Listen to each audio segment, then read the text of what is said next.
You're listening to Hurrdat Sports Live. In the month and a half since. And he drills this ball. Goodbye. Bang to begin this series. Oh, what a shot. And what a start for the Dodgers. 1-0 like that. Oh, down. That one gets away. Here comes the runner from third. He's safe. Down to second base goes Brooks. He touches. It's 2-0. And up the middle, Gallagher has delivered again. Scheffler's going to come in. Ball goes to third. And Gallagher's 10th RBI at the College World Series puts the Heels on the board. Swings, and that's one in the right field. In from third is walked. Johnson being set. Throw home is cut off. Two come in. Willis is 3 for 3. And it's 6-1 Sooners. Ball's laced right field, and it is gone! But Dayton Digger makes it 7-1 Sooners. Good morning. Welcome in Hurrdat Sports Live, presented by Next Gen Mayo Medical. That's DB. I'm Ravi, Lulla here at Hurrdat Sports HQ. I like how Shane started you off with Dodgers highlights to kind of butter you up. Yeah, I know. He could have stopped right there before hammering you with the College World Series highlights. Ohtani's homer almost would have been enough. Yeah, it's your favorite Dodger ever. It's a heck of a series that the Orioles had against them. They won the series. Oh, that's good. Hey, do you want to talk about your baseball team? No, they're very, very bad. It's not very kind how you're starting this morning. Really, a lot of laughs already. So it might be one of those days. I'm just, is this really our Wednesday? This is our, wait, not really. Do we work Friday? No. So what are we doing? It is our Wednesday. No, because Wednesday's in the middle of the week. No. Suave, do you want to explain to Ravi what I'm saying when I say if we don't work Friday that this is our Wednesday? You mean we only have 2 days left? After this, would you like to explain? Yeah, today's hump day technically for the week. No, but it's actually in the middle. You get what I'm saying? Like because there's not 5, but right, that's what I mean. But it's like your third to last day. So yes, and that yesterday was a Tuesday, quote but it's not in the middle. It's not hump day. That's what we're on today. Now you're just saying stuff to say stuff. I mean, come on now, right? I almost cussed right away. That's fast. That's fast. We're 7:03, man. It's too early. Right, how'd you do last week? Were you okay? I think I said like 5. Yeah, he said a bunch. I think I was on a roll. He said a bunch because those two like to rage bait me, and then it turns into like it's a lot very fun. Yeah. So, yeah, they don't even deny it. They're like, this is what we do. Well, I think Austin is just a baiter anyway, because that's all he pretty much does. Very proficient at it. You could say he's a master. Yeah, I can do it both ways. Yeah. Yeah. Hey, you're back there in your dark room. It's good to see little Timmy Haircut back. Nice to have you back. Yeah, Shane's Shane. back. Welcome back, Shane. Good morning. Shane, one thing we share in common and it is an extraordinary head shape. So what do you mean? That thing is impressive. Wow. I didn't know it was really like that. How are we doing this morning? Are you feeling better? Yeah, I feel better. My voice is raggedy, but it'll come back. It'll come back. Yeah. I think you sound great. So were you eating at all or just? No, I didn't eat at all. Just since fluids just leaving the body, huh? Yeah. I didn't eat at all since Friday. What happened? Probably some food poisoning. Oof. Now everybody goes to that because you think my food storage practices suck, but they're immaculate. I left here and got some pizza on the way home, and I think that's what it was. We don't want to put them out there, do we? I'm not going to go there again. I can tell you that. So you don't have to say much more, but I hope it wasn't the spot that you like to take the bread maker. It wasn't. Okay. It was around here. Round here. Big Counting Crows guys, huh? No. I mean, you bring them up a lot. That is hyperbolic. That and Oasis, you're just always bringing up those because two. you're saying something usually about a Wonderwall and Omaha. Like, that's how you get an Oasis, and that's how you get a Crow. I'm just saying. I don't appreciate. I don't have a particular. Waylon Jennings had a affinity. song about Omaha too. We don't go to that one ever. I don't. I know Waylon Jennings. I Big think. Waylon guy. No, I'm not. What do these people have in common that DB might not like them? I like some white people. I like a lot of white people. That's not a thing. I like some white people. Well, I feel you're being extra passive aggressive already. I meant this the morning. style of their music, not anything else. I don't know what you're talking about. Rank your favorite white people. You should put your wife first. People would be That helps. People would be offended. I know one thing. What? I would have a hard time putting like the first girl, like my favorite girl. I mean, it should probably be your wife. I might be Bella. Bella's not white. Although, I mean, well, she's pretty white. fawn. Yeah, she's pretty. Same color as my wife. They're both light brown. They're both Hispanic. Oh no. There is a right answer here. Yeah, it's your wife needs to be the number one white person in your life. I don't know what to tell you. I have a question though. It's actually Timothy Chalamet, but yeah, sure. I was saying Rico's goes Timothy Chalamet, and then it goes Ben Stiller, and then it's Tyler Kolick, and then it's Rachel. Is Tyler Yes, Kolick she understands. Is Tyler Kolick on your team? Yeah, he's the only white person on our team. Yeah, just don't ask security because they're not letting him through. Yeah. Did you see that? That's funny. That's why I said Because he's the only white person on the team. They're like, you don't play basketball. Stop. He's like, I swear I'm on the team. I play. Tyler Kolick can't read. I do have a question. Okay. This is for. No, I'm not even gonna say girl dads. Let's just because I don't want anybody's feelings hurt. Okay. Let's just go to like people that consciously choose female dogs. Okay. Like you go to a breeder or to your buddy or to the wherever, and you're like, oh, I think I want a female dog. To a rescue, maybe. A rescue. Yeah. Why, if you're not going to procreate, would you pick to get a female dog? They have different temperaments.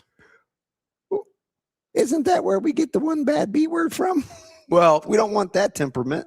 I think that's just more of a. Why would you make a conscious effort to pick a female dog? So I think there's a couple. It's different when it's an only dog versus multiple dog house. Okay. Temperaments change quite a bit there. Okay. In the pack. It's not Bella's temperament I have a problem with. Yeah, I know it's the biological part of it. The other part is so like I got Tally after she had been fixed, so I never had to deal with that. Okay. She was like a year and a half when I got her. Yeah. So like I had no issues. I just didn't have to deal with any of the biology of it all. Did you send anything to the group? Who, me? Yeah. About what? Hey, fellas, I want to show you ding dongs what I'm dealing with. Oh, with the diaper lady? Do you know how much I spent on diapers yesterday? More or less than Shane did this weekend. Shane, did you poop your pants? What the hell is that? No. Why No. does everybody keep saying you defecated on yourself? I could have stayed home pretty easily today. I'm dead serious. Like, why do they like? Did you have? Come on, man! Did it sneak up on you? No. Though sometimes that happens. Like when you don't I'll feel take your good, word for it.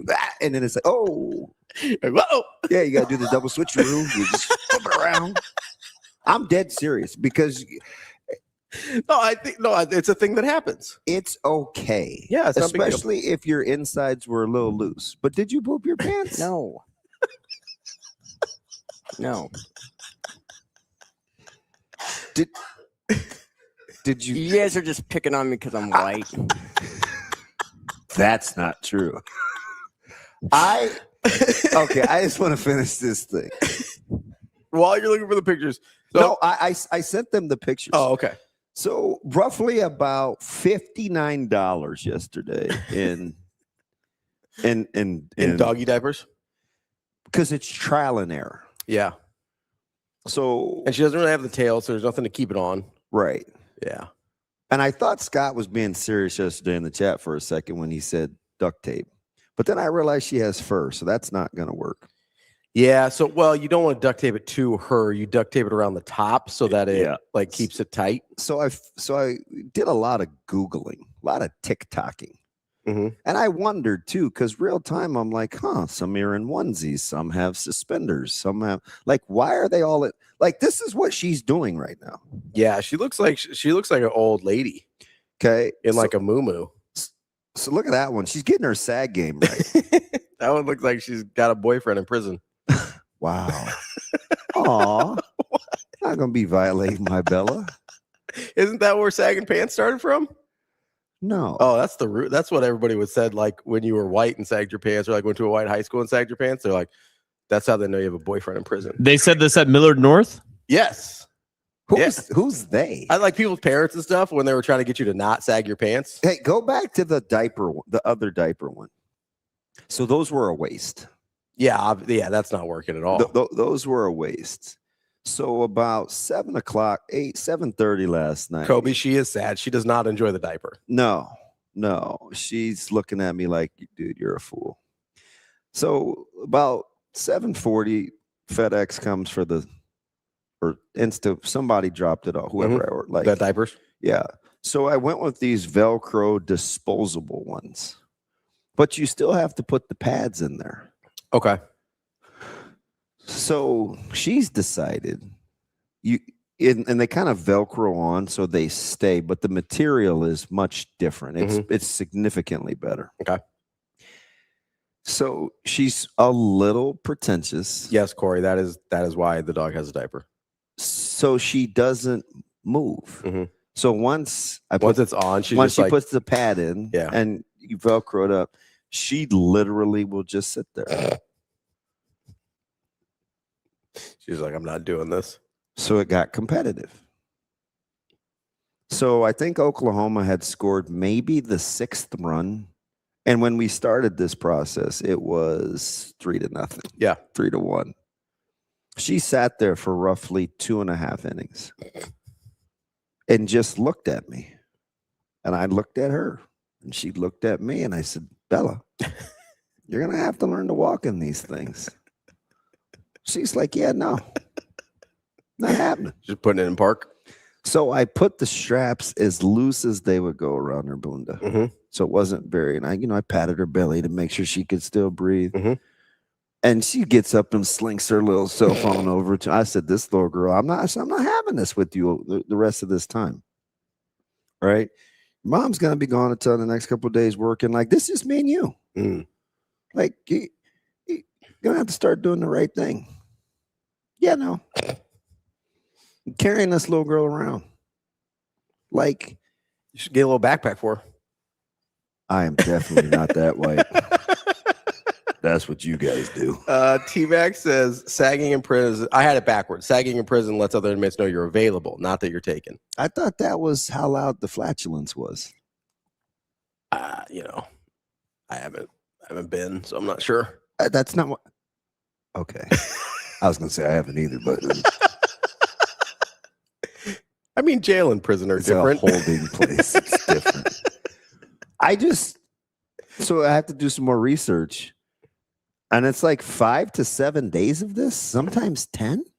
Yeah, I don't know. I haven't had a dog that has. Like, who thought this was a good idea? So how old is she? She is 10 months. Yeah, I personally probably would have got her fixed before the. Just to be clear, are you questioning God or are you questioning your purchase of a female dog?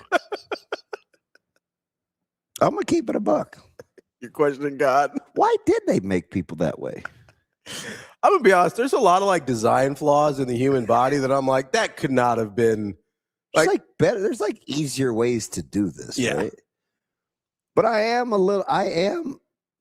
it's kind of overwhelming. I mean, I'm looking forward to these. I'm not looking forward to these next days with like any level of excitement. Sure. Yeah, I would imagine. I don't. I want to call Les, but it's like my guy. Les is like. Yeah, we love Les. So Les and his brother Lauren, great whole family. We went to the Playfly dinner. Mm-hmm. And we talked about the dogs. They have dogs. Everybody loves dogs. And it was unanimous at the table. hey, let the females go through at least one cycle. They live longer, they're healthier, all this stuff. So I canceled the 3 appointments that I had made in back-to-back weeks because I had a person there for. Then Juan gave me a spot, and I was like, yep, that's the cheapest. Then I thought about it, and I was like, ugh, they don't keep her overnight. Like, I don't want to deal with seeing my dog wounded. So then I booked the 3rd spot. They got canceled too. I should have just done. Question for you: does Les have big dogs or little dogs? They're in the middle. Because usually the rule of thumb with weighting is it's a hormonal issue with joint development. And for larger dogs, that happens later, usually after the first heat. Whereas for smaller dogs, you probably could have gotten it done early. Well, so here's the caveat for smaller dogs. They're brachial dogs because they got smunchy faces. Yeah. So when you put them under, it's a little more dangerous. Sure. I mean, you're still going to have to put her under at some point, that though, right? scared your boy. No, I get it. No, I do for sure. That's quite an investment. I had to make payments. Yeah, no, I get it. Right? But you're going to have to put her under at some point, right? So is it okay if I prolong it? That's okay. Yeah, it's just you're going to have to deal with some diaper issues. Wait a minute. Jeremy's a straight shooter. What did Jeremy say? Jeremy say that's why I never got mine spayed. They don't keep them.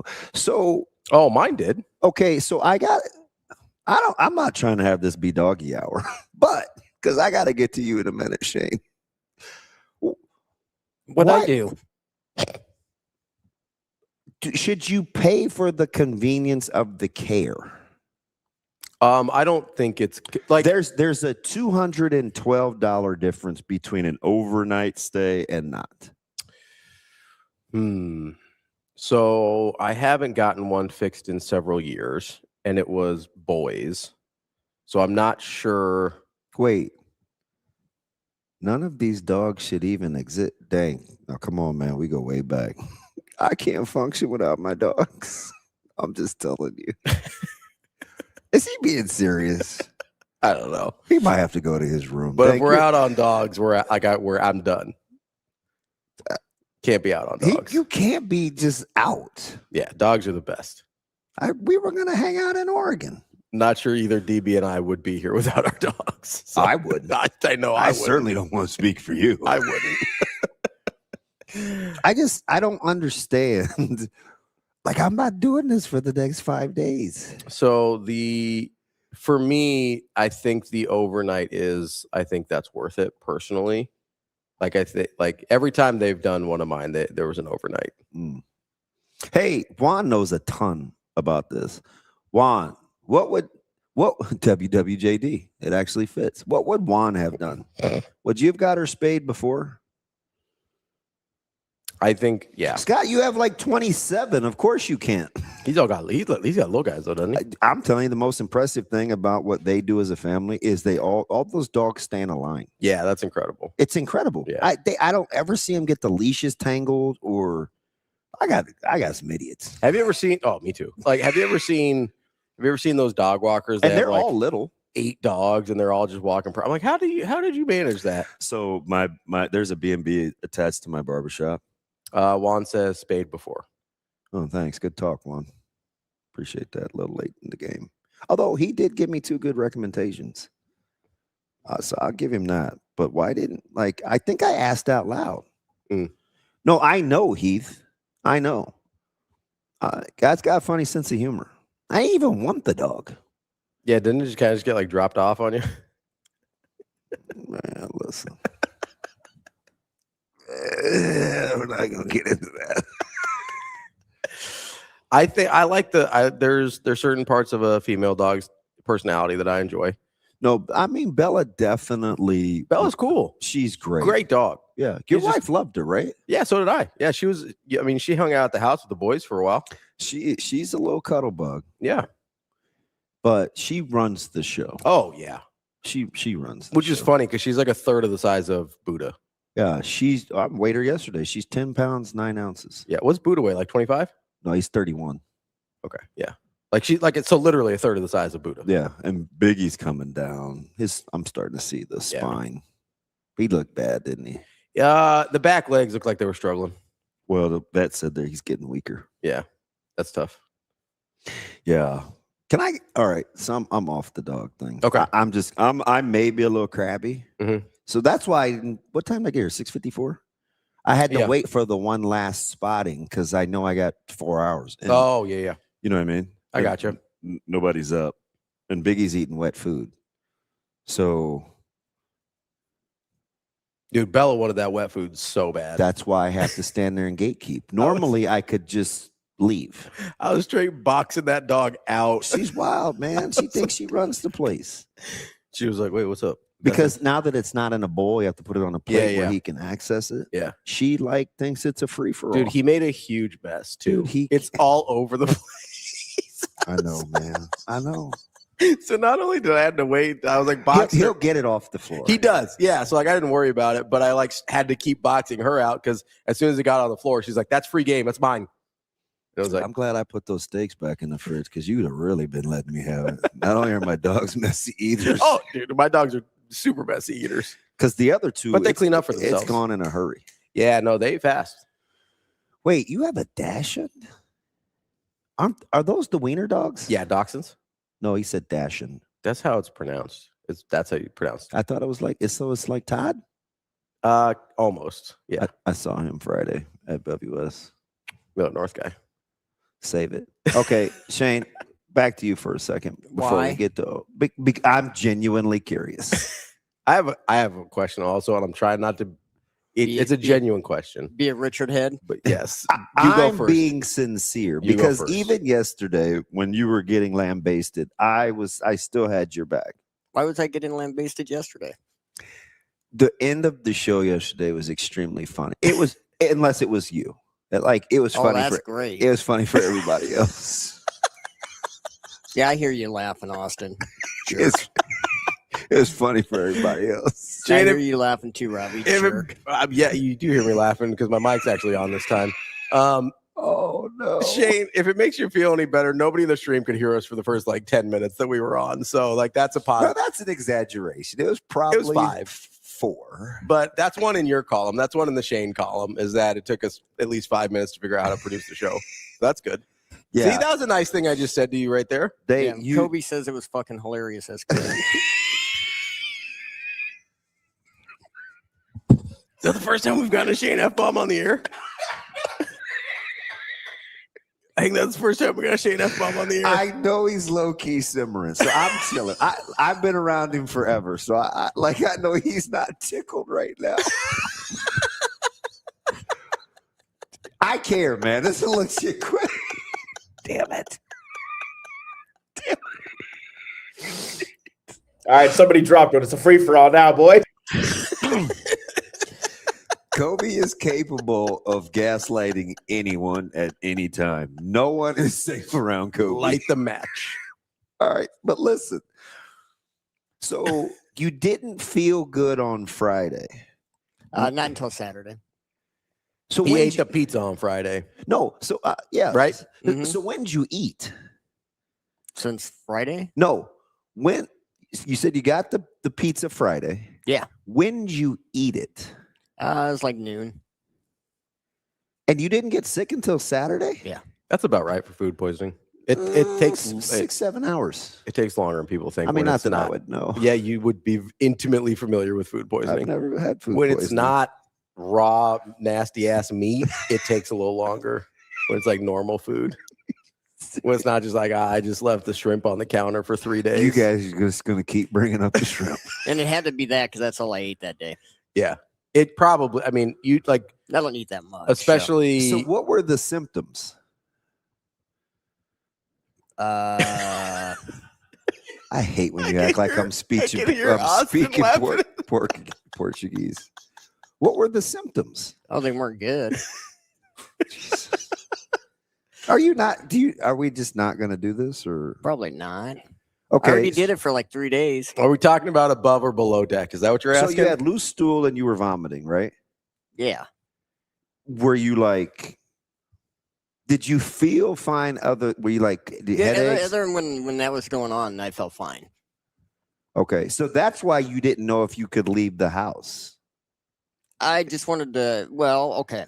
So last time, if you really want to dive deep into this, So do you want to know what I'm doing? time- I'm trying to figure out why your last text was so ambiguous about whether you said, well, I'll probably need one more day. And I was just like, how do you not know? because you don't know. Yeah, you got to wait till. Now I know why. With a stomach issue like that, I get it. Which did you know that it was Not until the day. okay? Not until the so day. I'm No, asking- I get what you were asking. I'm just fact finding. I get what you were asking. Go ahead, Shane. I got nothing. No, you said if we really want to know, we would like to No, know. I don't want to get into that. Well, last time when okay, do you really want me to get into it? Yes. So last time when I was sick and then I ended up working and then somebody got mad. So then I was like, well, maybe I just need to take an extra day just to make sure. Who got mad? Somebody, I don't know, just somebody. Was it you? Is it because you stained the chair? Oh no. I don't even know why you let that bother you. It doesn't bother me. Okay. I'm just going to ask this and move on. You're typically a very frugal shopper. Yeah. Right? You like deals and yeah. Is it important or is the amount of ply important to you? 2-ply, 1-ply, 4-ply? I get the same thing every time. Okay. Is it a quality or is it something that like you get at a cheap restaurant? Like what kind of I get quality. Okay. Okay. That was I the do question, believe right? that's something you cannot skimp on. Absolutely. So ultimately, that was going to be my end game question. Like, do you, because at some point you're just going to be dabbing anyway. Right. So I'm just like, I'll be honest, there's some point where you're just like, I just got to hop in the shower. I don't know if I'm just saying, like, if you're in a bad way, at some point it's like, we're just got to shower off here. I feel you. Shane, you a big daytime shower guy? I take a shower whenever I need to. Well, he is something else. Shane, I'm just telling you, you're one of my favorite people on the planet. Like you have no idea, but your delivery is sensational. I shower whenever I need to. Yeah. It makes the texts that drive me crazy a little more palpable. Because when you say things like, I can send the link if it's tonight, only you know if it's tonight. You like that's not for us to like, are you gonna do it or not? If I don't create the link. So I can't send the link without the link being created. So the link has to be created for me to send the link. So when it's created, then I can send the link. And that's why I said that. Here's my question though, Shane. I think you should talk through me. I don't like your delivery with all him. right, Shane, you hold on for a And I'm second. trying to get Sasha to create the link is what I was trying to do. Yeah, but here's the problem, and this is where I Oh, was going to geez. come in. Here, you turn your Why headphones did off. this turn? He's going to translate for me so why that did I don't. this turn into a bad thing here? No, It's Shane, not a bad thing. No, yeah, we're just parsing behind through. how the sausage is made, my dude. Shane, take your headphones off real quick, and then DB will translate. Okay, So just earmuffs. go ahead. So my question is, after that text, I then had to ask Sasha to make sure she was creating the link. I would like in that situation for it to be like, okay, So I'll Shane, get it sent out tonight, and then he asks Sasha because Shane, why did you producer just stuff. say, "Hey"? Maybe I wasn't in the mood to be switching back and forth on threads. Maybe I just wanted to get it done and move on. what do you mean switching back and forth? Maybe I just wasn't feeling very well, and maybe I just wanted to get out what I needed to get out. Sounds like plenty of things were getting out, Shane. I don't know that was a concern. Can I ask one more question and then we move on? I know you don't like for me, like he'll never like hand me the phone. Yeah. Right. He has like pictures of his food and stuff and he'll blow it up for Mhm. me. He just doesn't want me to hold it. I assume it's kind of a germ thing. Mhm. Do you take your phone to the bathroom? No, never. Wouldn't that be something? I feel like people would be a lot more efficient if they didn't take their phones in the bathroom. Rico was in the bathroom for like 45 minutes yesterday. Dude, and he had his phone with him. I swear to God, we were trying to reach Rico, and I'll show you the thread that me and Austin were just like, Enrique, where are you? And his little legs were like dangling over the seat and stuff. Oh, I was kicking my leg. Actually, no, I went to the lower toilet. There is one in there it's kind of high. Oh no. Okay, so here it is. Just swinging his leg. Yeah, it helps release the So virus. I go right here. I go, hey, you want lunch today? And then he goes, that's up to Rico. And I go, Rico? And he goes, Enrique? I go, Mr. Alvarez Clary. And then we're just going back and forth. Just call it father of three, Brunson lover, Puerto, Suave. Rico, are you dead? Like, we're just going back and forth. And he goes, yes, I want food. I was bleeping. How long? Let me ask. And this. I go, you can't answer a Teams message while you do that? Because I knew he had his phone with him. And he's like, I was watching YouTube. Unbelievable. How long do you need to be in the bathroom for you to take your phone in there to watch videos? It's entirely too long. I actually think that's a waste of. I actually think that particular thing is a waste of time. People make fun of me. It's a waste of time. Why don't you just get in, get your whatever you got to do, get done, and get out? I am in complete agreement. So here's the thing, your entire life doesn't have to revolve around your phone the entire time that you're awake. I'm with you. I largely agree. I'm with you. If I'm in a Shane situation, though, and I'm like, this is going to be a day, no, man. I'm hunkering down and I'm bringing the cell phone. It's even worse. No, like if I'm there and I'm like, there's going to be like an indiscriminate amount of time I'm going to be in the bathroom today. Dude, I got to stay entertained somehow. Okay. You know what I mean? Like, it's like, I feel like having, what did Juan say? Cut one off.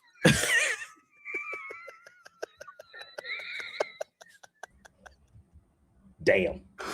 No, I'm saying, like, if I know it's going to be an ordeal, like, listen, Shane, I can commiserate with you. Like, I was having a hell of a time in Indy a couple years ago. Yeah. Right? Like, got that right. If, like, so in the middle, this was in the middle of the night, it was like every 20 minutes, like clockwork. Dude, that's the only show that we had in Indy where we actually had to take the correct amount of breaks. Yeah. And I still bailed on my man was like, and I still bailed on the Brian Christopherson interview because I was like, DB, I'm going to need a minute. I was like, this break is not going to be a sufficient amount of time to deal with what I got going on here. And so I understand but at a certain point, like the night before when I'm in the hotel and like just fighting for my life, there's a certain point where I'm just like resign myself to like, all right, I'm just going to sit on the toilet and I'm just going to be like watching a show or something. Cause yeah, that would drive me up the wall. I mean, listen, I wasn't a huge fan of it, but it felt like the best option. So you want the whole story? Absolutely. So I actually sent the boss a text and I said the same thing, but I did that like 8 hours beforehand. Mm. So she was operating in the know. She was operating in the know, and my entire time I was like, God damn it. This is going to end up being a half an hour long segment. I was like, please, God, let me be. Please, let me be okay. Listen, nothing but grace from me, Shane. I love you, buddy. I just wanted to figure out why that messaging was the way it was. I can't believe. I don't know how I was away for a week. I kind of missed this tomfoolery. Isn't it fun? No, I'm just saying. It'll be old by tomorrow. Shane, I totally understand. Listen, poop is funny, man. It's okay. It's cool. No, it's not. Yeah, poop is funny. It's not. If you're poop is pretty funny. Poop is funny. You shouldn't even be like, you're a child. That doesn't even poop count. Is pretty funny. Like, it directly interfered with my job when we were in Indianapolis, and I was like, in hindsight, it's still pretty funny.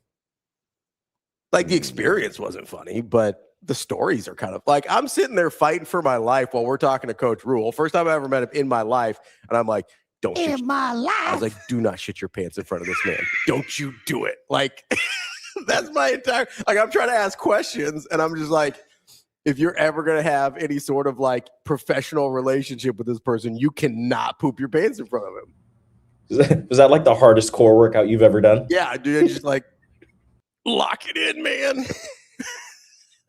If this was a poop show, it'd be different.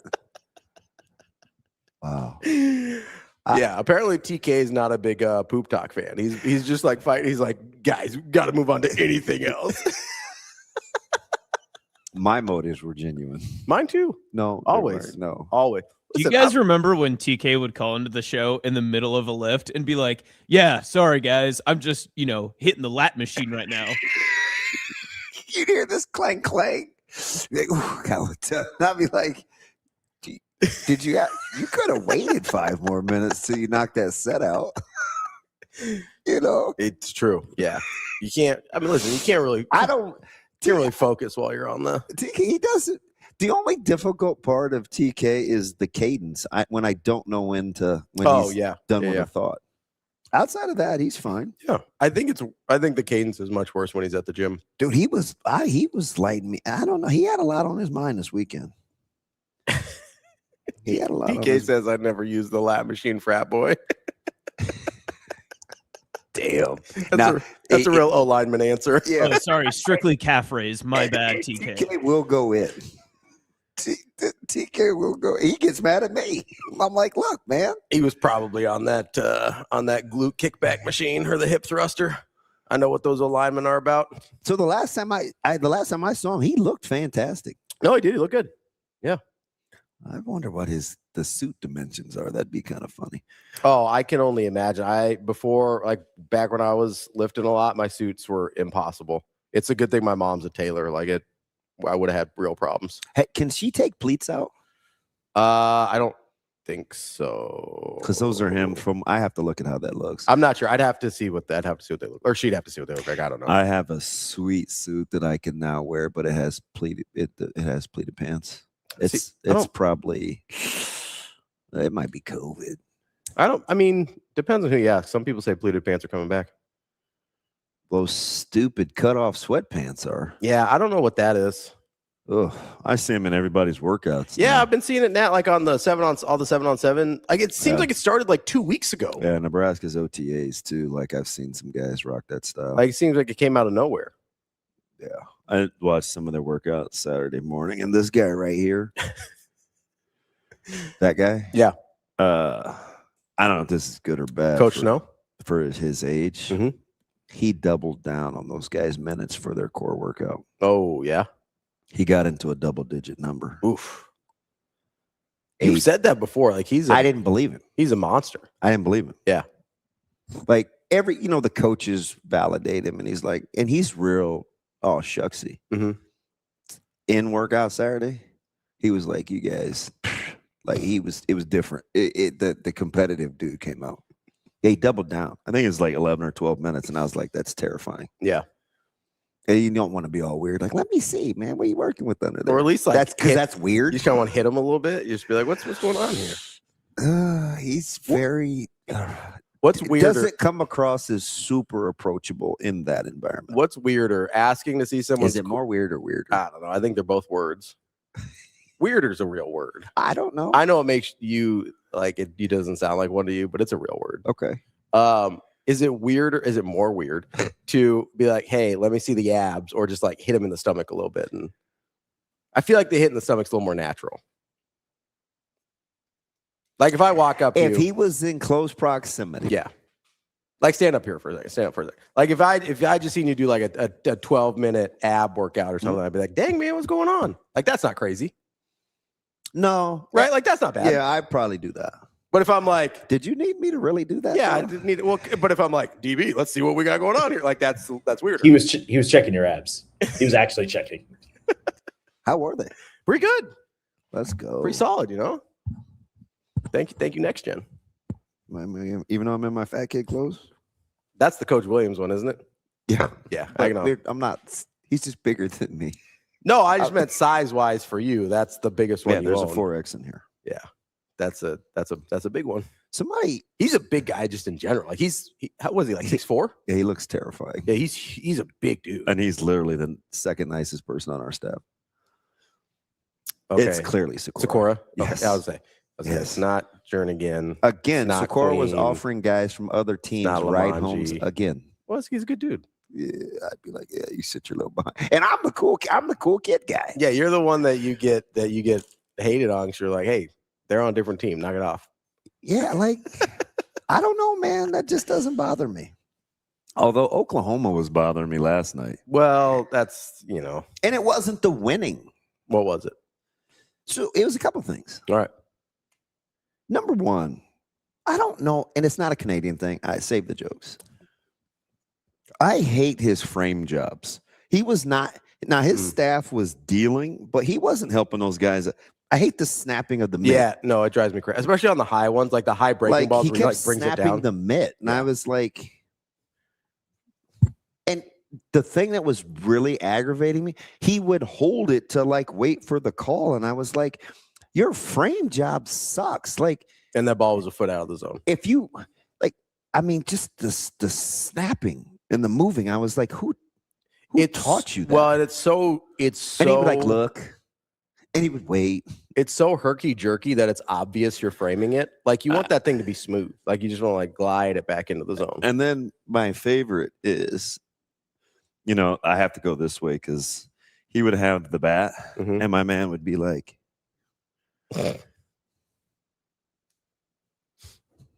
I was like, okay. Just doing too much. It shouldn't bother me because Mhm. everybody has their thing, but that was driving me crazy. But Oklahoma's swag Mhm. is incredible. Yeah. Like at no point did they not think they were the real deal. Oh yeah, that's a confident ball club. Whew. And Carolina came back to roost. They cannot. Couldn't hit enough. They can't hit. Couldn't hit enough. They just Yeah. They and I said, they're going to have to win that game. It's going to have to be 4-3, 5-4. I They just was- weren't. They just aren't good enough offensively. Once Oklahoma got to 6, I thought they were in real. Like I was like, they're in real trouble. Yeah.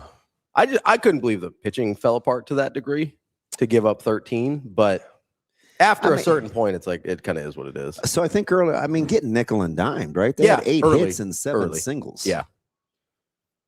So that was in the original part of that, and then the dam broke. I Yeah. knew Glauber was in trouble with the whole pitch clock thing. I was like, oh boy. Yeah, bro. I mean, I get it. He's your guy, but like they went to him pretty early. So, but I know why though. What's that? I didn't mind the move. I felt like high leverage, first and second. He either shuts the door or he doesn't. Yeah, so it's either we're either still in this thing or it's over. Yeah, you shut the door with him on that inning and turn the bleeding on, or not. That's fair. I mean, that's fair. Yeah. So it was tough out, obviously, and it was kind of weird because I thought none of these games were close per se, Like, well, yesterday was 6-2. That was the closest one. Kidding. I don't like to be messy, so it's never funny. For me, I hate it to be, and it aggravates me. I do it at the last measure. Yeah, I mean, you're not a public person If I at all. listen, if I can go the day, I cheer. Yeah, You guys can talk about the lack of health later, but I'm like, yeah, one less irritating thing I've got to do. Well, you do a good job of like you're committed to it. Like you won't eat. Yeah, in order to not have to go in public. 100%. Which is, I appreciate the discipline there. Super committed. I appreciate the discipline to be like, if I don't want that result, then we're not going to go that process to get there. Do day before travel? Yeah. No, I appreciate the dedication. Before you turn out the lights. So I think you have to turn the water off right then. No, it's fair. I mean, that's fair. How about the freshman staff for Oklahoma? How much money did those guys make? Oh, a lot. I mean, because you look around the country, it's like, shoot, Oregon lost a third of their lineup. Yeah, I wonder, like, Oklahoma's going to have to pony up to keep some of those guys. Yeah. And whether they're young. And that's not, I mean, correct me if I'm wrong here. That hasn't really been Oklahoma style in terms of, like, I get that they, like LJ, they had to go out and get. Yeah. But I don't know. Like, it doesn't, maybe I'm misunderstanding the mercurial one. How sick were you of seeing his mom? It was a lot. More or less than Switzer or Bosworth or I got the growing Oklahoman contingency. I think I was more sick of Mercurious's mom. Like, I only saw Switzer a couple times. Hey, I cringe. Yeah. Gosh, should I say this? Everybody knows everything about me anyway, but the whole, and I'm typically only like this with brothers, so full disclosure, I hate the whole mama's boy thing. Oh yeah, you really do hate that. It just I don't know if it's being a black man or just like the split household. Like, I hate that. Yeah. And it's like, if I had to see one more heart emoji on camera, I was like, stop. doing that. Please stop. And I don't know why. Like, I don't really have a great like. It's very below the. It's deep. It's deep seated. Sure. You know what I mean? Why it annoys me. But I mean, they make movies about Mama's Boys, right? Yeah. I think one was called Mama's Boy. And it's like, just come on, man. Like, Do you think it's a cultural thing for you? Did the so here's let me give you an easy comparison. Yeah, because I have one too, a comparison. Eminem makes songs. Oh yeah, and it's like the whole mom spaghetti and moving on and was a very different vibe than Dear Mama from Tupac. Vastly different vantage points on. I would say Eminem had a complicated relationship with his mother. So did Pac. Yeah. But he ends up gumping, and Eminem's like, man, okay, time to move on. What about and I'm not listen, I love my mom. Yeah, I do. He's great. I don't want her temperament though. No, that's are you equating Mama's Boys to people that have their mother's temperaments? Or are you assuming that's a correlation? I just think at some point, yeah, well, kind of. At some point, like men need men. That's what I think. How's that for taboo? No, I think that I'm trying. I think that might. That's why I asked if it was like a cultural thing. Culture, yes, I do think that. So with such division in the home, there's no other ethnic group where the matriarch is pit against the patriarch more than in our culture. Sure. Daddy ain't bleep. Your mom's a hooker. You know what I mean? Like nobody, like, yeah, it's very out there. Yeah. You know what I mean? Yeah. Well, so it drives me crazy. My question, I guess, was, does it bother you because of the resulting temperament of the children, or does it bother you because when you go and you see a prominent black man and there's the relationship with his mother, it puts into focus the lack of presence of the father? Probably a little of both if I'm keeping it a buck. Okay. Because that's what, I mean, if I am trying to put myself in your shoes, that's probably the thing that would bother me, where it'd be like, oh, look, such a doting mom. Dad's nowhere to be found. That's what would bother me about. I mean, it makes me feel a certain type of way. We saw, let me ask you this one, because we saw, this is a really close comparison, because we saw it a couple days ago at the College World Series with the Branch brothers.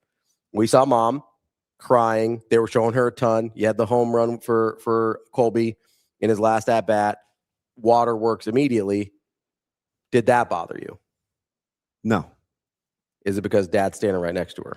Real time, I don't know. Like, I don't want to give you the revisionist history answer. Yeah. I just didn't know if you thought about it in real time. I didn't, so I don't want to make it up, right? Mm-hmm. But it didn't bother me. But conversely, when somebody says, hey, mom, you're the real MVP, in the moment, that wouldn't bother me. Was like KD? If I didn't see how he acted. Sure. The rest of the time? The rest of the time. Yeah. Right? Like, so that's what I equate it to. Sure. That's what I equate it to. So it's like, if KD wasn't such a baby. Yeah. And this isn't like, this hear my heart. This isn't like toxic masculinity as much as on the surface you'd think it would be. Mm-hmm. It's. No, I think I understand like where your heart's at on this. For some reason, I'm like, come on, dads. Like, that's why I asked about kind of the dynamics of, again, the resulting and I have child versus. I have 1,000 case studies coaching. Yeah. Versus just the emphasis of the lack of male figures in the life. I do think to some degree, it is a little bit of a cultural thing, because I coached a kid. I'm not going to put him out there, but he was Anglo. Mm-hmm. And his mom was imploring that I invest. Mm-hmm.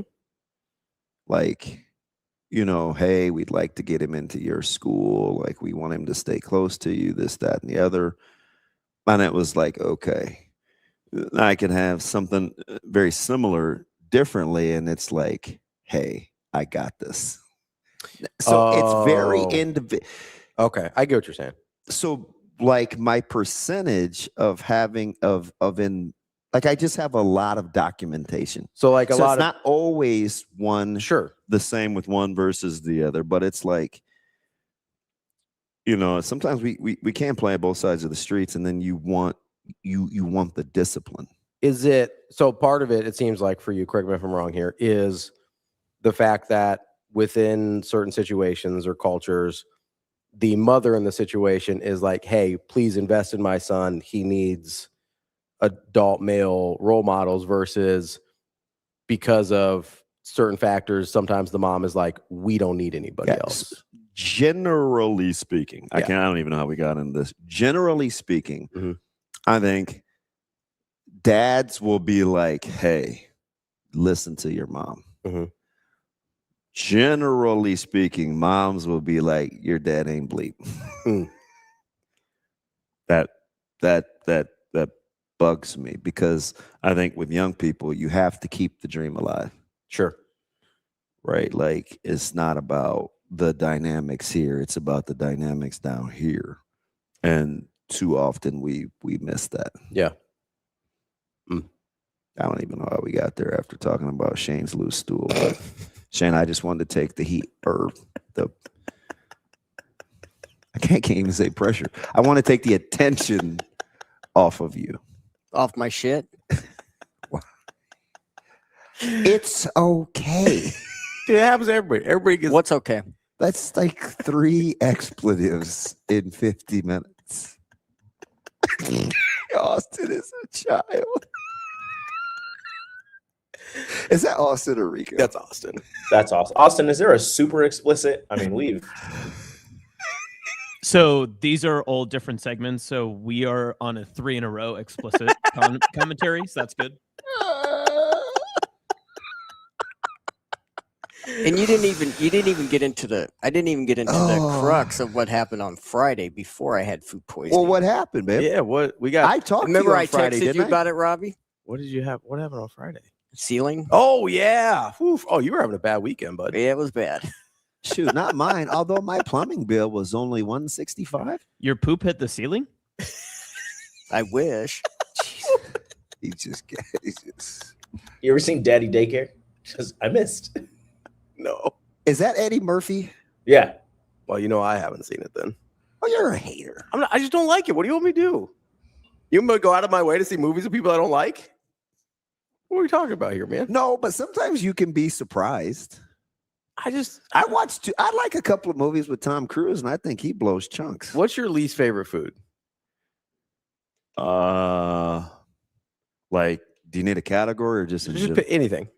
Brussels sprouts. So, like, you don't like Brussels sprouts. It's not like you're going to restaurants and be like, maybe I'll be surprised. Let's order more Brussels sprouts. I don't know if it's intentional to drive me up the wall, but there are a couple people in our house that really enjoy Brussels sprouts, and they try to fix them multiple ways. And every time they say, hey, here, try it. You might be surprised. Nope. That's Eddie Murphy. Eddie Murphy's my Brussels sprouts. I'm just like, I'm not interested. That's a terrible analogy because he has more range than a Brussels sprout. Listen, you listen to some of these white people will tell you how many ways they can make up a Brussels sprout. Dude, Brussels sprouts are like a why is a white thing? Because, man, I've never seen anybody who's not white be like, oh man, I love me some Brussels sprouts. My mom, now she's light complexion, but she's very black. Yeah, but like she loves Brussels sprouts. It was like a hipster thing to be like, oh, look at all this stuff we can do with Brussels sprouts. For whatever the reason, they did start to make a lot of appetizers. Yeah, it was like a 2010s hipster thing. It's like, here's your water in a mason jar, and here's Brussels sprouts 18 different ways. You think Bill's just like, oh my God, why'd I hire these two? I'm sure he is. I said first segment. Listen, I've said this once. I've said it 1,000 times. When we went all digital, he sat us down and he showed us a clip of Howard Stern, and I was like, bet you got it. So you don't get the actor thing? No, I understand it, but my point is, Like there might be better versions of Brussels sprouts so that you find more. Is there an actor that you don't like that's had a good movie? I mean, a few, but not to the like. I'm never gonna be like, oh, Chevy Chase, hilarious. I also think it's different with comedies versus dramas because I agree with you on Tom Cruise. I don't love him, but Edge of Tomorrow. I just use him as there's several. Yeah, like Edge of Tomorrow is a great movie. I love Top Gun Claire Maverick. Danes is certifiable, but she's good in some movies. But comedy's different. Where it's like if I just don't like your style of comedy, you're gonna have a real hell of a hard time making me laugh. You know what I mean? It's different where it's like, oh, Tom Cruise got a good script. This is fine. In some first hour. I don't know. We'll see. I'm sorry. We'll see if we're back for number 2. We got Tim next, don't we? Yeah. Did you mean to say number 2? Always. We've got Tim VERGHESE coming up next because we won't be here. I didn't even know he was today. You told me yesterday, and I forgot. Yeah, I forgot until it was like 8 o'clock, and I was like, "Wait, who's our? Oh, it's Tim." So what happened to the scheduled release of what we're actually doing? You know, I need help. I sent the rundown. Not what you and I are going to talk about, but like on the social media. I don't know. Is that out there? Did we send one out this morning? No, Daniel Bowfinger was not very good. No, I don't think we had a lineup. Yeah, we didn't have a lineup graphic. See, that's today. why. Is that the problem? Is that Sash?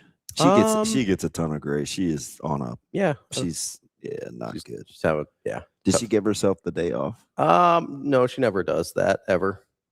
She took a day, Saturday, I think. You know, I try to be uplifting. Mhm. I was trying to be funny. Yeah. I had no idea. Mhm. And she's like, yeah, no. I felt like I got sent to my room. DB, go to the principal's office. I said, you good? No. Wanna? No. See you later. Well, good talk. All right. Coming up next, we'll talk to Tim I just want VERGHESE. to make sure you're okay. Shane, you good? Suave? Nah, I ain't messing with Rico. Austin, you can kick rocks. We got Tim from Inside Nebraska coming up next. We got another commit yesterday. Dude, they're coming. Got lots of stuff going on. We'll be right back. More Hurrdat Sports Live.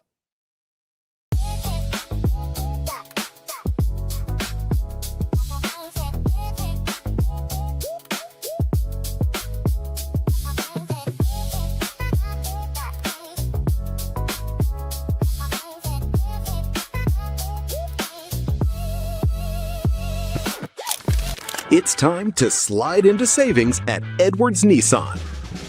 Lease the 2026 Nissan Rogue Platinum starting at $379 a month, a platinum lease worth driving home. This June, the savings are as big as the season. We've also got the 2026 Nissan Pathfinder SV starting at $399 a month while supplies last. Don't miss your pitch. Slide into savings at Edwards Nissan.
Hurrdat Sports Live.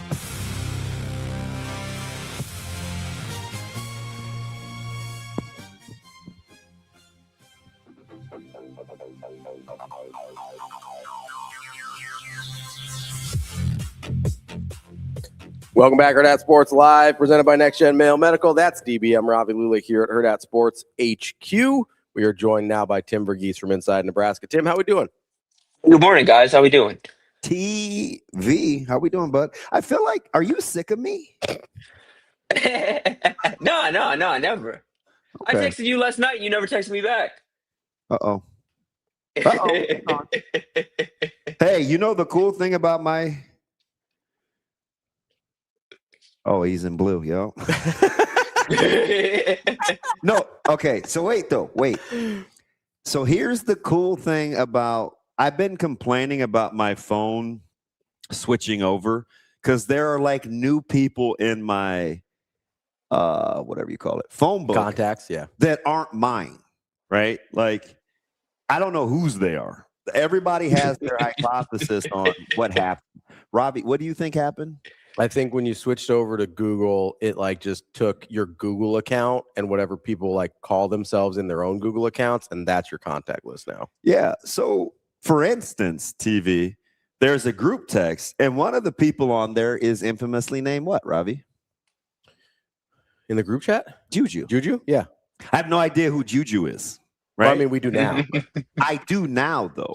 So apparently it's Caleb. Somebody calls him Juju.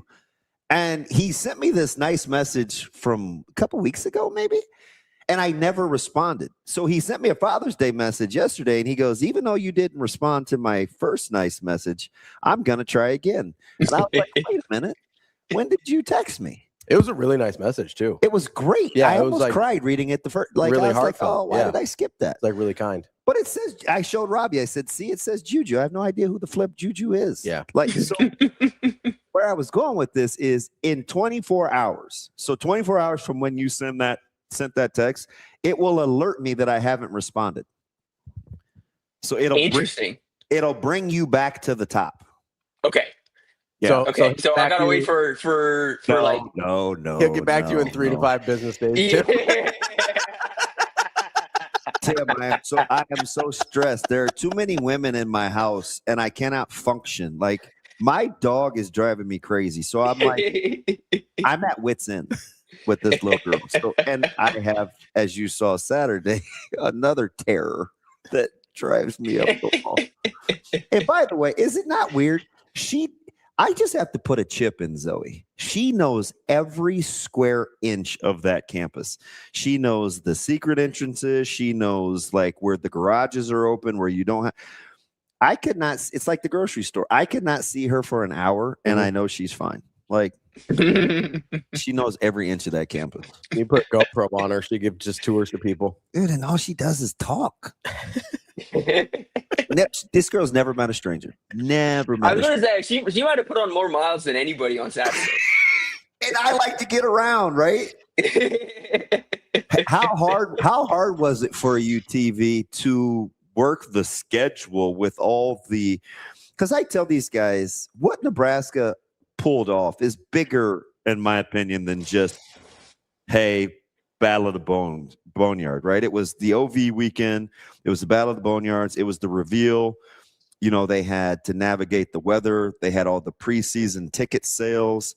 Like, coaches are sporadically having, you either got to be at Firethorn or there's dinner at Capitol, but then there's guys you want to watch. Like, I felt like it's a stressful weekend, but it's got to be well worth it.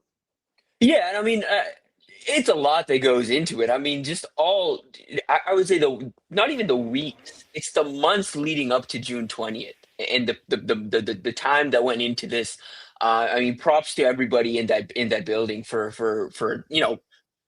this weekend went off. I would say generally, all things considered, without a hitch. You know, I thought things went well on Saturday. I thought, OV weekend, things went well. I mean, and I mean, we saw it on Saturday too. It was good to see the coaches kind of hanging around, some of the commits hanging around.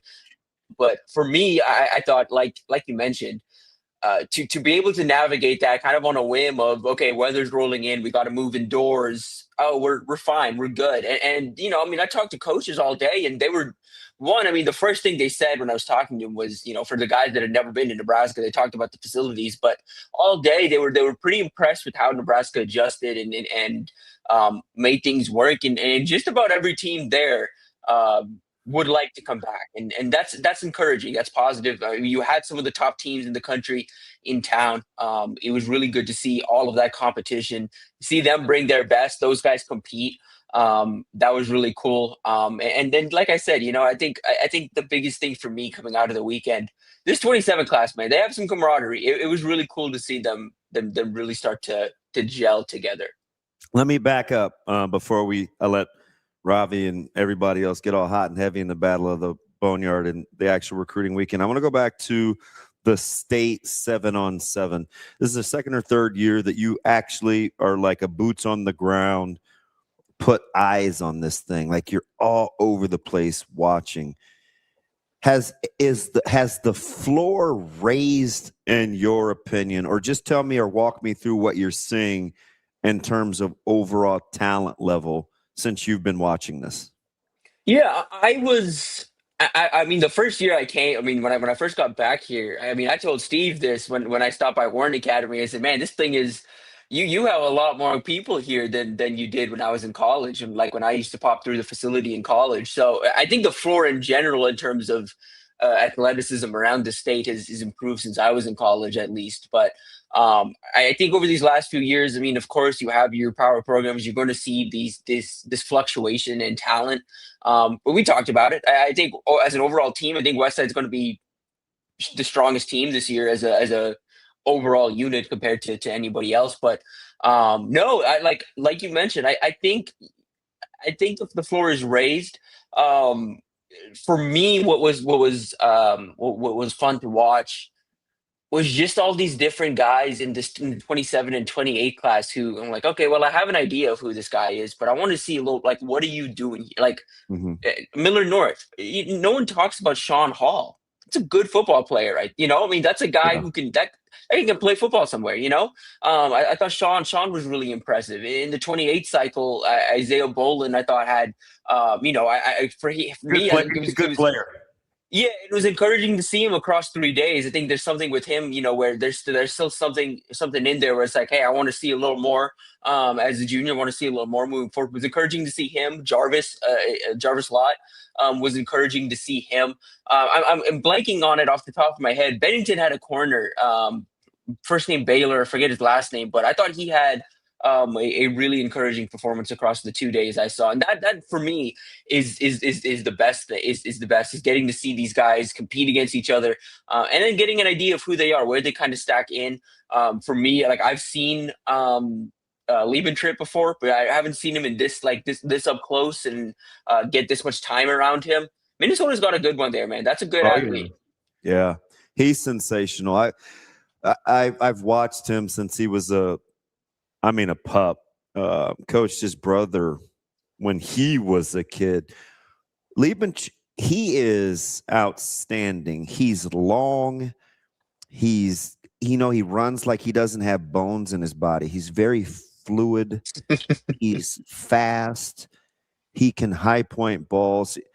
And I said this before, Tim, and you know, I was talking to Coach Collins about Micah, and I'll let you get to that in a sec, but Minnesota knows what they're doing with guys in the secondary. And I think him saying yes to them early and not really going through the recruiting process, I think is going to really pay dividends for Liebentritt.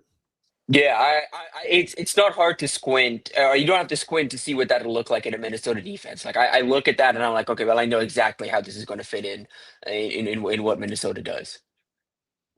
Tim, when you're looking at some guys from the Nebraska portion of the 7-on-7, you mentioned, you know, like from Miller North, Sean over there, that, you know, kind of surprised you. Was there anybody that just stuck out, whether it's, you know, maybe not a Power 4 guy or whatever, but you say it like FCS even, you're like, oh man, this guy's a lot better than I realized? Oh, off the top, I'm trying to think if there was again, blanking on the name, 54 from Miller South, the receiver. Oh, He was yeah. on the receiving end of a lot for Trey. But he was one that was pleasantly surprised because I just wanted to see what Trey had. You know, I mean, obviously we know Tay Ellis, we know, some of the guys out there at Miller South, but he was one for me that just getting around him, getting to see that chemistry get developed just off the strength of their chemistry and what he can provide. For Trey, I think he's got a chance to see a nice kind of, I think, boost this fall. Just he's a good frame, sure hands. I thought he did enough over the weekend, but yeah, like he's one for me. I thought had a good weekend. I mentioned him before, but Jarvis Lott, another one in 28 cycle. You know, for me on tape, it always felt like I was looking for a little more athleticism, looking for a little more quickness. Getting around him in person, you see, the frame, you get to see the technique, and you're like, oh, well, we can work with this. You know, I think getting around him, I was like, I was encouraged by the fact that we can work with everything he's got. What I asked you, I think on, I don't know if this is, I think it was online or on text. Whatever, you can fill in the blanks. walk me through the DBs that you liked, or the offensive guys that you liked in 7-on-7. Yeah, I talked about. You can leave the. This is hard for me because I don't.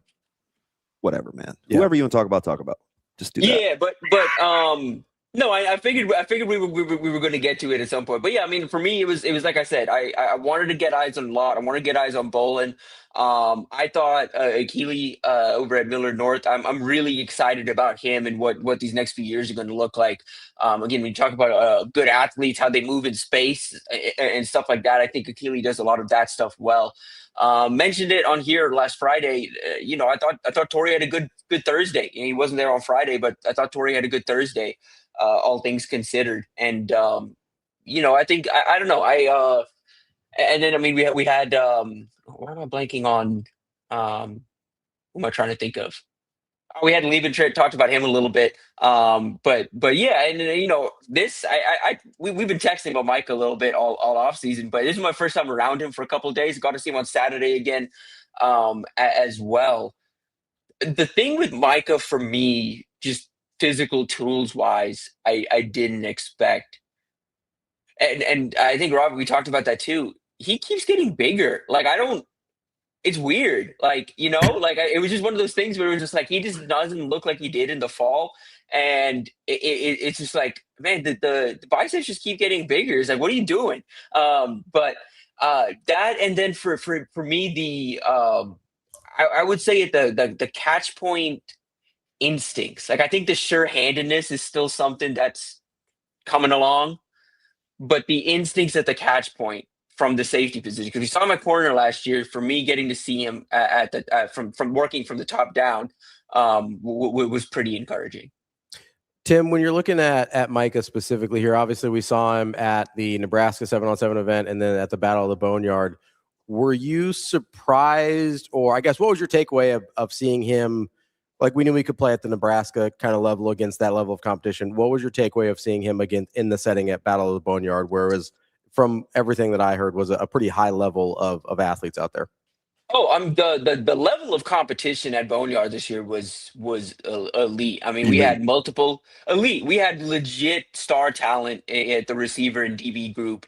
I mean, we're talking about 2027 5 stars in Dante Wright, who's committed to Miami. Elite 27 corner Juju Johnson, Jalen Hill, the Nebraska commit, and then you work your way down. And 2028, Jermaine Cobbins was out there working with NPA.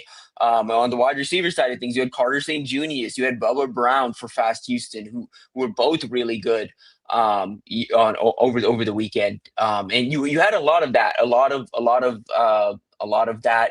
You had, I mean, the number 6 tight end just kind of popped up on a whim on Saturday morning and decided, hey, I'm going to compete and land an offer. So yeah, and I think the thing for me, and DB, I wonder how you feel about this.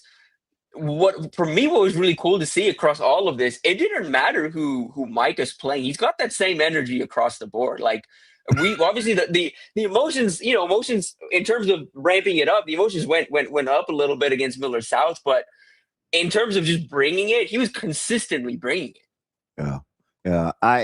I was pleasantly surprised how the Domo's regional blend, how well they competed, whether it was, I thought Kingston Moore was outstanding. I thought Canberry was outstanding. I thought Tate Jenkins was outstanding. I try not to be biased. I thought Micah showed he belonged. Like that. Yeah. Roland was good. I like my tweener from the big guy from Southeast who dealt us fits for 2 days at Passingly in the 7-on-7 state tournament. Like for a big guy, I thought he used his frame well.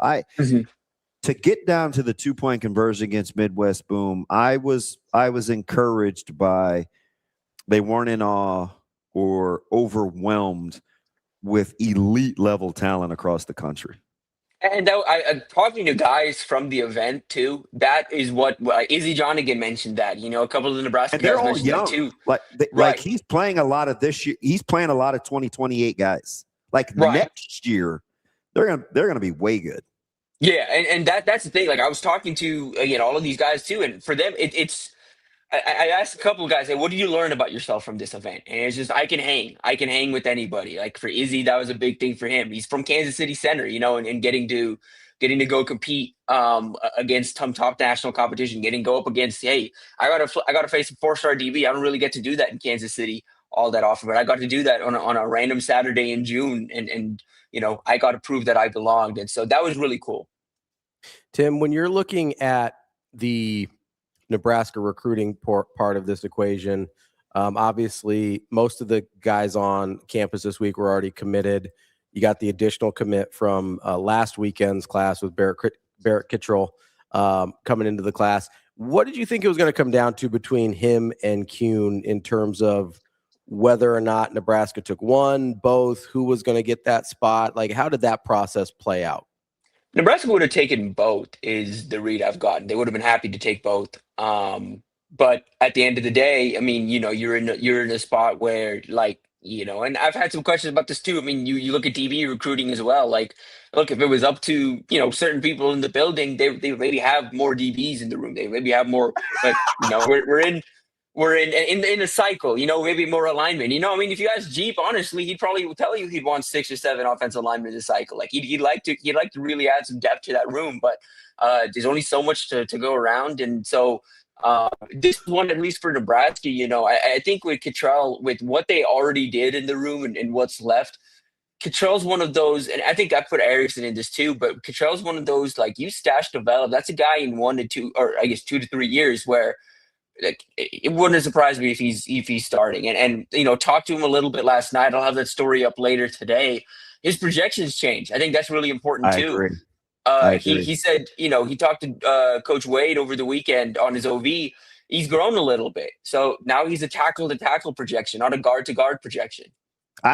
So TV, that was the guy. This is a long time ago when I said, hey, we're going to go watch high school basketball. We went to Lincoln Christian and Ashton Greenwood, and they wanted to watch. Coach Wade was out of town, so he sent Coach Rhule and Coach Wishon, and he didn't send me. Coach Rhule was just like, hey, let's just go watch high school basketball.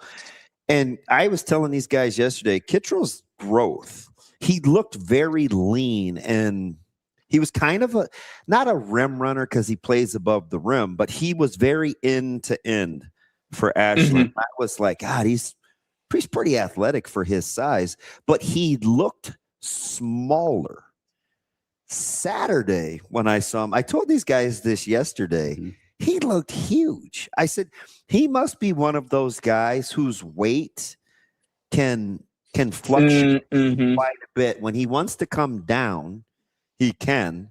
And when he's carrying his natural weight, he's a big kid. He's bigger than I thought. I knew he was athletic, but he's definitely bigger than I thought. I'm glad you said his projection has changed. Yeah, and that, for me, that was eye-opening as well, because now you look at this class and you look at what they've done, and now you have 2 6'4"-ish, kind of tackle type projections in Timmy and Barrett, and both of these guys exceptionally athletic. You look at the tape, and they're both athletic enough to play tackle. It's just going to be a question with both of them is is the length they have in their frame. And, from a wingspan standpoint, from a range, can they keep this up at the next level? And that's going to be a wait and see type thing with both of these guys. But I think you're generally encouraged by what Jeep is done with this group. I really like Barrett. I'm excited to see him in the fall. It's going to be one of those things, and offensive linemen are typically like this. We got a little spoiled, maybe people got a little spoiled in the fact that you have a Jordan Agbanoma type in this class that is kind of a plug and play. But he's going to be a stash to develop. You got to be a little patient, but I think if you trust the development with Kitrell, there's upside there. There's a lot of upside, untapped upside, I would say, in that frame. Tim, when you're looking at these linemen and where you're projecting them, how much is it, we talk about tackles and a lot of people talk about height. How much is it for you, height versus length versus athleticism? I imagine there's some sort of sliding scale. Well, if you're 6'6", then your length can be, or your athleticism can be here. But if you're 6'4", your athleticism needs to, how are you looking at that when you're looking at a Kitrell or somebody else trying to figure out, hey, what are their projections positionally? It's a sliding scale for me, but what's interesting? One of my long-standing theories has been that part of the reason that Saban walked out when he did, and something you're seeing across the sport is the Saban tree are a little behind it, and they were the ones that kind of set the standard on some of these just evaluation stuff in the modern day. But I think they're a little behind when it comes to offensive line. I mean, you saw the way Alabama recruited offensive line in the 2010s and in the early 2020s, and now you see how that's changed. And I mean, you look at Texas, Texas is one where they have fully been on that same tree. Kyle Flood, the offensive line coach, and their offensive line play has not been what it should be for a program like Texas. And that's the case at a couple programs. And part of the reason is I think the recruiting model at offensive tackle, offensive line in general, is a little bit outdated. You can't get away with the 6'6", 320 plus pounder from IMG with slow feet just because he's a monster of a human being and has looked like that for 3 years, in high school. You used to be able to, you can't get away with that. You need athleticism. And so for me, athleticism is the number one thing I'm looking for now in offensive tackles. I need you to be athletic. And if ideally I can pair, a big frame with athleticism, I'm all for it. But for me, I really like Timmy for that reason. Coming out when I was on the Michigan beat, I went out to cover Lee Summit North to go see Caden Green. I left that game, and I've got my notes on it too. I left that game more high on Armand Membu than I was Caden Green, just because Membu's a twitchy explode.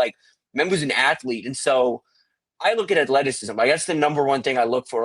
I've seen enough big frames that lumber around and can't move and can't get low and don't have the foot drive or the lateral athleticism or lateral agility to truly play tackle. I've seen it. I'm over the big guys we have to eventually move inside because they just don't have what it takes to hang at tackle. And so I personally, I look at athleticism first and foremost. And of course there's a baseline. You can't be 6'3" and play power 4 tackle, unfortunately. That's just, unless you got exceptional length, Kennedy Brown is probably going to be one of those guys who could maybe get away with it just because he's got an 80-inch wing. So Tim, it's the great equalizer. Yeah, that's fair. It's kind of funny because I always have thought about this in the sense of what they're going up against, right? And what's the biggest outside, either 7'9" or outside linebacker? What's the biggest guy you're going to face in college at the Power 4 level? 280? Ooh. Yeah, at edge? Yeah. 280. Yeah, 280, 275, 280 is probably going to be your max. You're going to get your rare, no, I don't even know if you get, Ohio State's going to have a 290, we'll have a 290 pounder. I think Jason Moore's getting up there. But that's the biggest guy you'll face on that, right? Yeah. So my question's always kind of been okay, so if every offensive lineman basically in the Power 4 is bigger than that, then shouldn't the factor on what makes a good tackle be something else? I'm asking the question. Or you backed him into the ants. Well, I'm asking the question he's smart enough. He'll figure. I genuinely have wondered that because okay, Like, I understand on the inside every once in a while. We're getting away from it too, but like, you'll get some 320 pounders and stuff like that. So you need some mass on the interior. I've always understood that. And you know, maybe like a shorter guy that has lower center of gravity. He doesn't have to keep guys away from his body as much with long arms. But on the outs, like if you're on a tackle, so I've always thought like, okay, minimum you're talking about, you've got probably a 20-pound weight advantage on any edge you're going to face if you're an offensive, like a powerful offensive tackle. Like, at what point does being 6'7", 6'6", and having a 40 or 50-pound weight advantage actually help you versus I can just stay in front of this guy all the time and I'm already bigger than he is?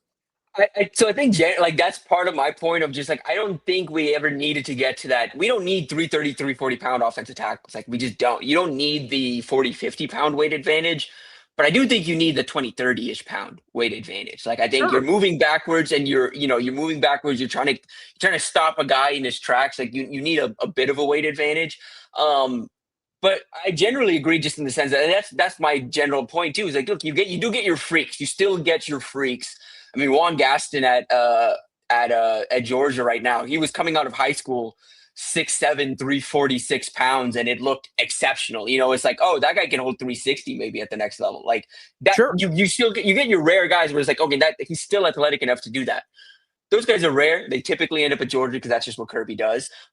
But when you look around though, like, yeah, you don't need, and even, you know, asking around, I mean, about Nebraska's plan for some of these guys, you know, they talk to Kitrell. They don't need Kitrell to be a 320 pounder. Like, they need him to be 290, 300, 310. Like, they need him to be in that range. You know, with Claude Mpuma, I don't think that you need Claude Mpuma to be 333. He's huge. He's huge. And I don't know if you need him to be 3. Right? Really? Like, you probably don't want him to get too big, right? Hey, you know what? Yeah, exactly. I'm not even going to preface this by saying I'm not drinking the Kool-Aid, because I don't care if I'd rather be right than well liked. So I'm going to keep it a buck. He's extremely athletic. He is tremendous size. Mbanga is not a huge guy. Good size, extremely athletic. Yes. Like, I look at Erickson, who you mentioned as somebody you can store, athletic, long. Mm-hmm. Like, what they're doing, you can see. Defensive line, right? There was a year 3 regression. You can tell they're intentional about what they're after in the recruiting cycles and what's on campus currently. I mean, if you look at Riley Van Poppel, he's doing this deal like he's golfing on TikTok.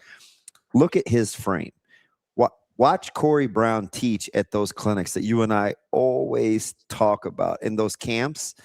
Like, you can see what they're trying to do, and they're on the same page. Spent 30 minutes with Coach Teasley Saturday. He sounds like Coach Wade. They get along well. They've known each other for 15 years, right? Arch, Yelk, Corey Brown, Roy Manning. Familiarity. Like, you know what they're trying to do, because I don't know, man. Like, this is the first time in a minute I can actually see what the end game is supposed to look like. Yeah, I've had that thought this offseason. I've had that thought shared to me by few people on staff of just like, and they've been other places and they're like, hey, this reminds me of, you know, and truthfully, it's like, hey, like, it just, this feels like we got it right. Like for some guys, they talked about it, reminding them of kind of like year 1 at like a previous school, where it's like, hey, like, this is the group. There's a lot of energy, and it's like but they've got something and they're aligned. And there's that alignment. I mentioned that a couple of weeks ago in my story, kind of catching up with like agents and parents and stuff like that on Nebraska. There is a feeling of alignment, better alignment from the coaching staff down. You talk about D linemen, you know, Van Poppel's one where I think we're dismissing the importance and the value of 1 year of just being out there thrown into the fire and getting that experience and out playing in a different system by a coach that's going to push him. A coach that's going to kind of light a fire under that, like consistently push him, like not going to let him get, I would say, you know, just, you know, he's not going to get caught up. And I think part of it too is having the guys around him, like with the effort and the energy that Jasir Whittington just brings just as a human being, like, you're going to be pushed. Just being in, like having to keep that guy at bay, or having to make sure you're matching that guy's energy. So between the coaching staff and the guys they've brought in, yeah, like there's an energy difference. I also say this too, just being around the program. I haven't noted this, I don't think, anywhere in writing. Tyson Terry looks like Tyson Terry, Tyson Terry. He looks good, doesn't he? Yeah, but he looks like Tyson Terry 2.0. You know what I mean? Like it's like he's just like evolved to another level. So I kind of, I don't know what it's going to look like, but I've known him forever, right? I mean, it's a guy that babysat Zoe.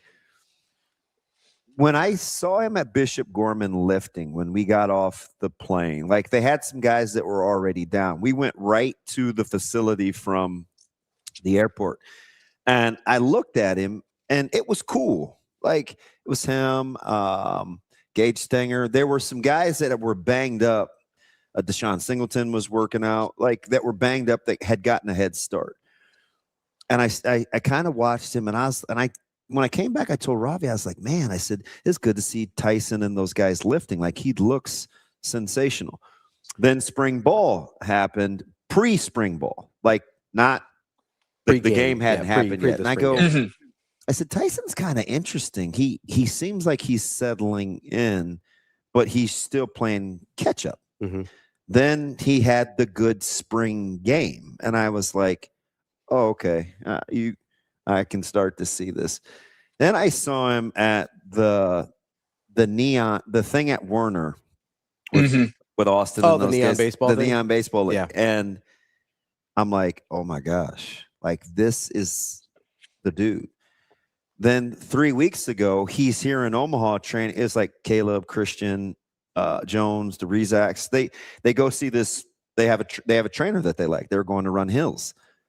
And I was like, is he going to be a huge tight end, or is he going to be a 3-tech? Like you could just see his frame. He looks like an upside down ice cream cone. Yeah, yeah, exactly. Yeah.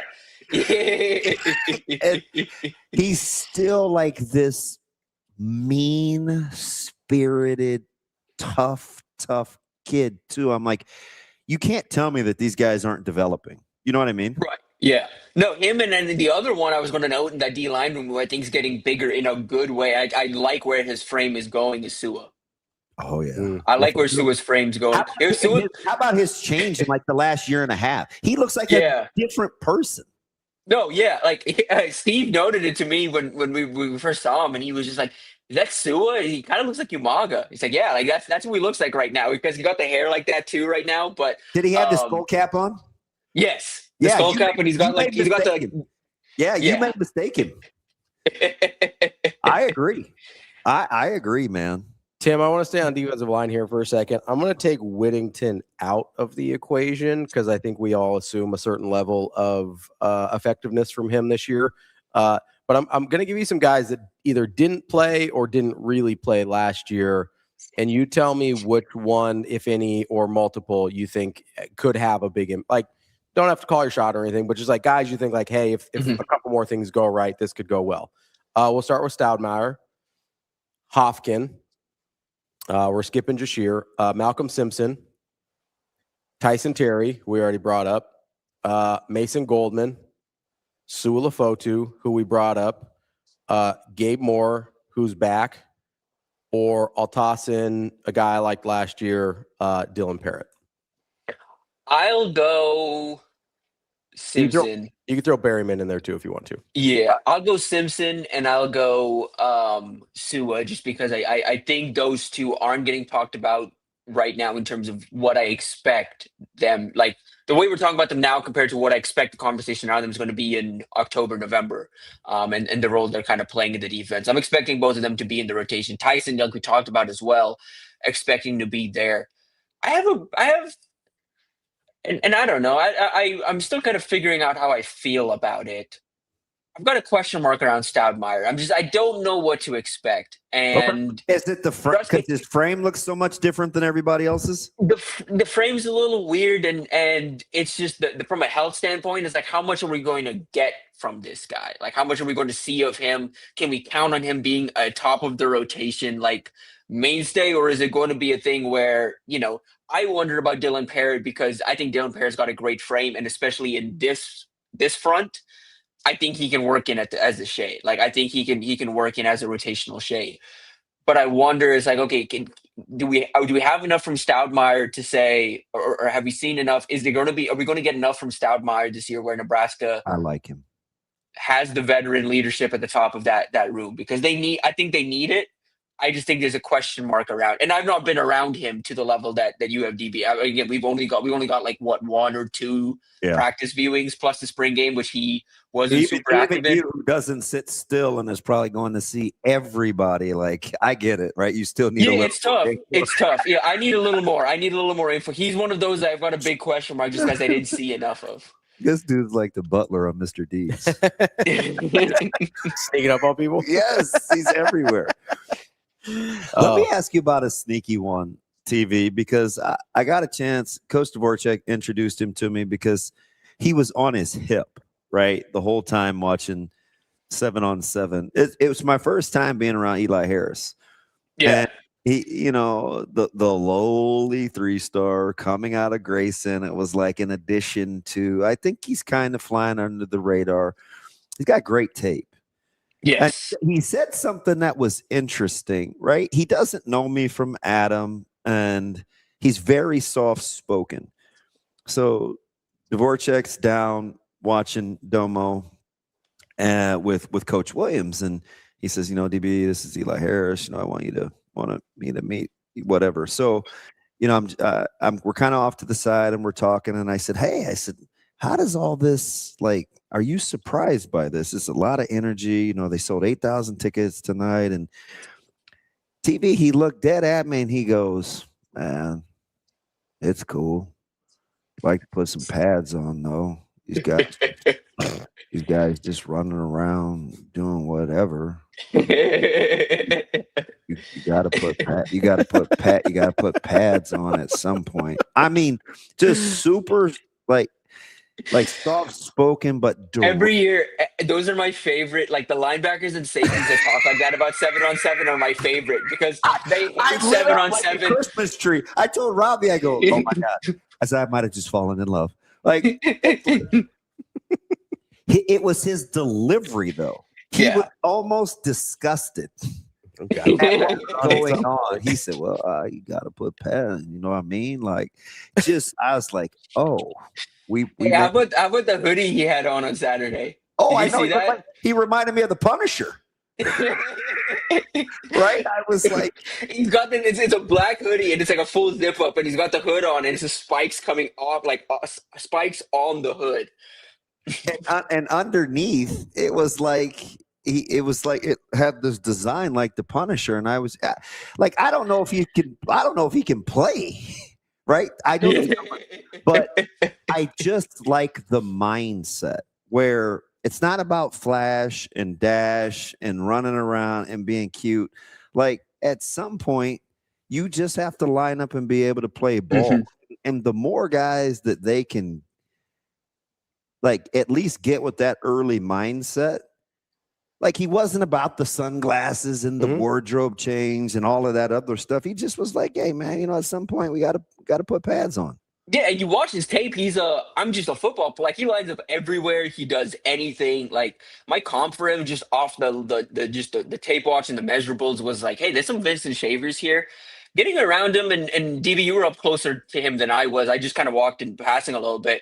He's got a little more range than Shavers does. Yeah. Yeah. And just because of the I think what they've asked him to do, right? And now we get to see the different, you talk about Tyson Terry 2.0, the Shavers 2.0 is his frame has changed a little bit. He's a little leaner, I think he's cut out. Now, he may always still have to have his McDonald's, but I think he's committed to to his fitness. There's a board inside TV by the players' locker room, and it has supplement intake, body fat maintenance, and one other category. It's like red, gray, and black, and it's by position group, and you get percentages, and they have a leaderboard.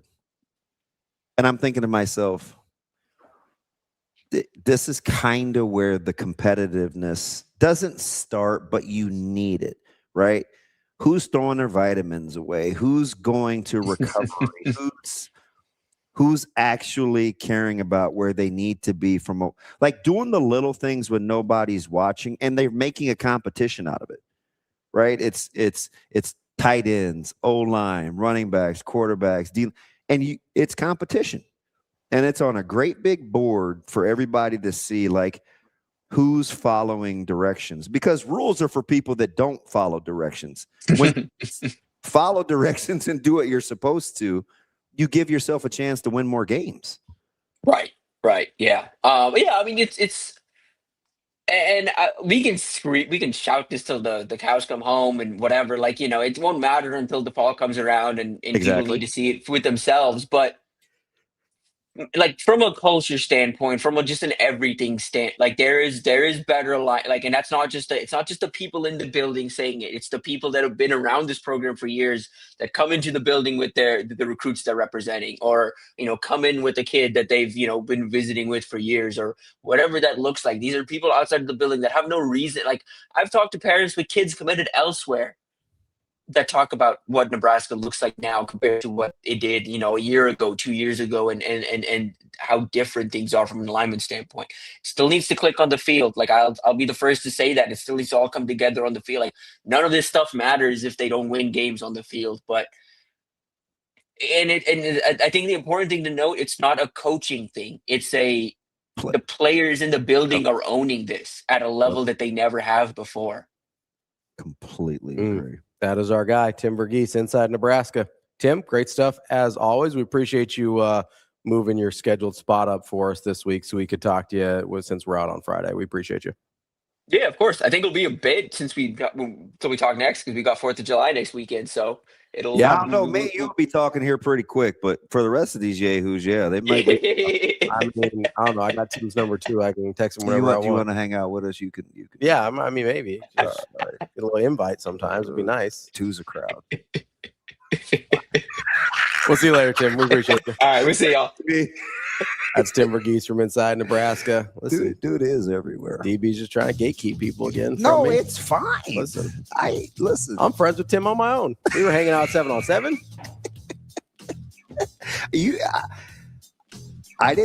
I had to share Rico Saturday. Yeah. I can share. I don't know. You get a little gatekeepy when it's with me. He did make me mad. I had to leave. I had to walk. What'd he do? What did I do? I was like, fine, I'll go do my own thing. We're having just a nice conversation, and then he wasn't paying enough attention to you. And then I was like, that's fine, go do you. I'm sorry I had to interview some people. He was working. I asked if I could interview you. You said no. I didn't have any friends. I was by myself. I was just looking for somebody to finally talk to. It was the end of the day. We'll be right back. More Hurrdat Sports Live after this.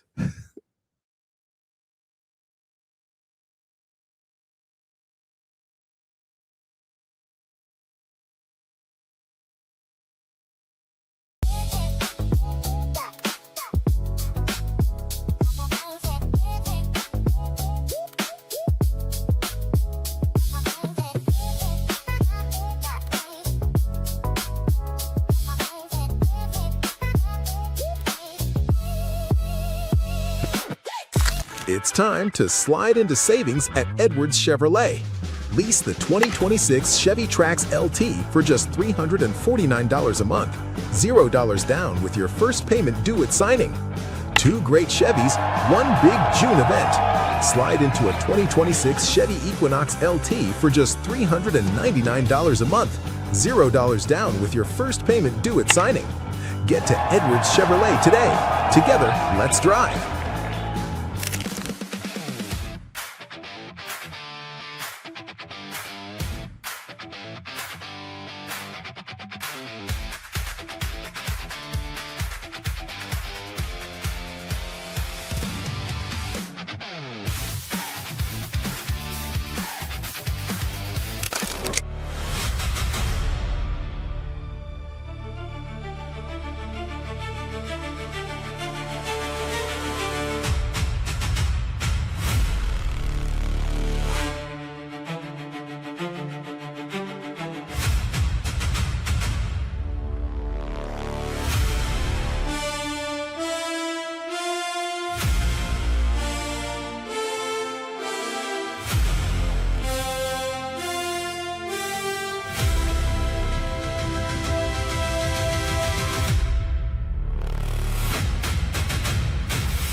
what was your mom's reaction knowing the legacy she left at that program and winning a national title?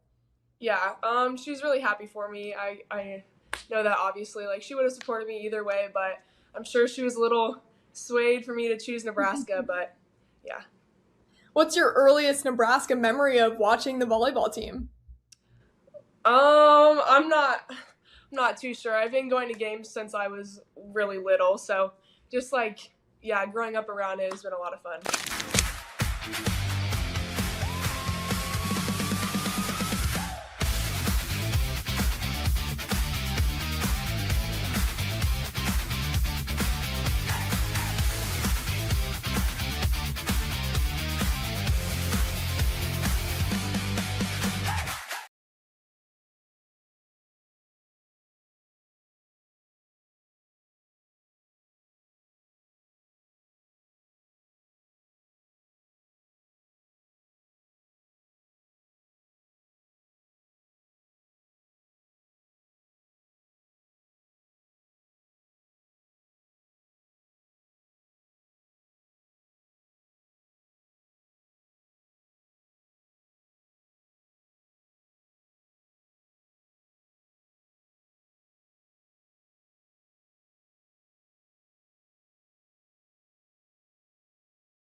You're listening to Hurrdat Sports Live. Welcome back, Hurrdat Sports Live. That's DB. I'm Ravi Lulla here at Hurrdat Sports HQ, reminding you give our friends over at Next Gen Male Medical a call, 402-614-9700. Whether you're trying to like lose a little weight, you know, they do testosterone therapy for both men and women. Don't let the name fool you. Anybody can go. We've got lots of people going that are both male and female. This isn't like DB trying to gatekeep moms versus dads. You can go wherever you want. It's Wow. Shots fired. Shots fired. Give them a call, 402-614-9700. They will get you feeling your best no matter what you got going on. And get a free vitamin shot when you tell them that we sent you. I don't appreciate you just trying to lay me out. And I was just trying to include you. You know, I was trying no, that's not it. Speaking of which. Yeah, what's up? Hey, real quick, can I ask a quick question? Yeah. Hey, yes. Because I've been dying Yes, to know this. hey. How'd the open go for the picks? Oh, you know who won? You were second, Shane. You know who won? DB won. You were second. I was about 100,000 behind you. I But beat you by DB a couple mil. Yeah, DB doubled both of us up. Beat you by a couple mil. Was it Rory or what? No, it he was Sam did. Burns was his big one. Oh, okay. Sam so Burns.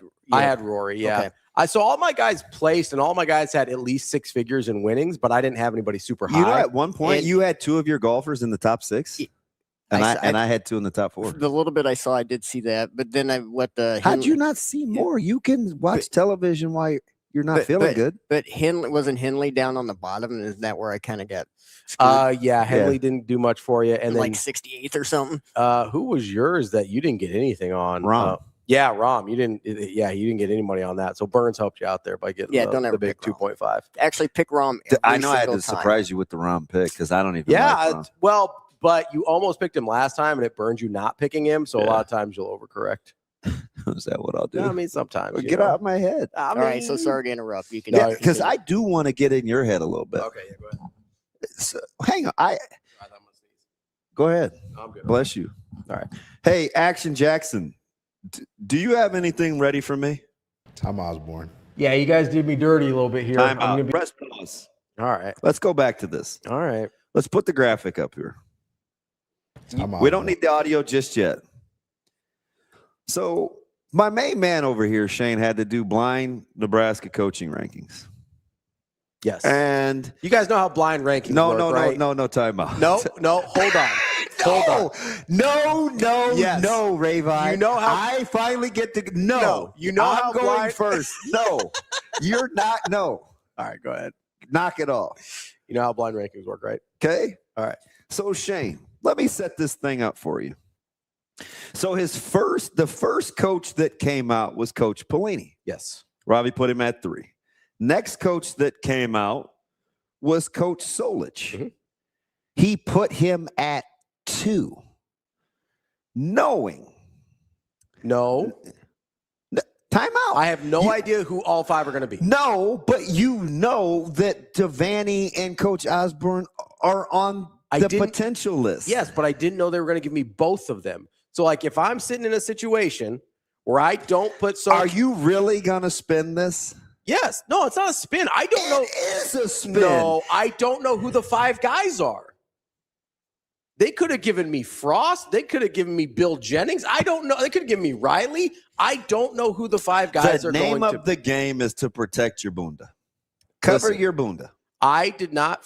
Here's my justification. I get Pelini right off the rip. Now, they did me dirty by the order. They did me dirty by the order they gave them to me. I'm going to start there. But Pelini is like, for Nebraska coach, he's middle of the road. He's like right in the middle. Really successful, didn't win any championships. That's like the perfect number 3. Austin, AJ, back it up just a smidge where he's gonna begin to spin his wheels. So before he goes Devaney at 1, before he puts him at 1, I want to start there. Okay. No, I need for Austin to make sure that the audio is ready to go.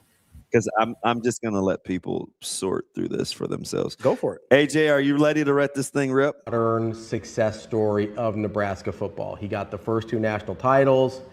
And let's not forget, he hired Tom Osborne not only as his offensive coordinator, but then the head coach to succeed him as well after he became the athletic director and oversaw another great period of growth of Nebraska football. I think I have to put Bob Devaney 1.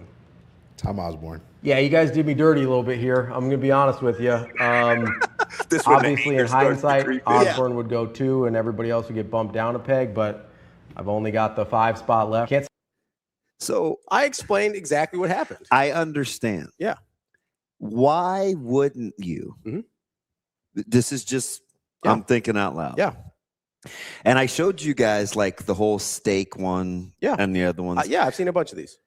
Even when you did it to me with the draft guys, like I always know who I would put at the top if I get them. Sure.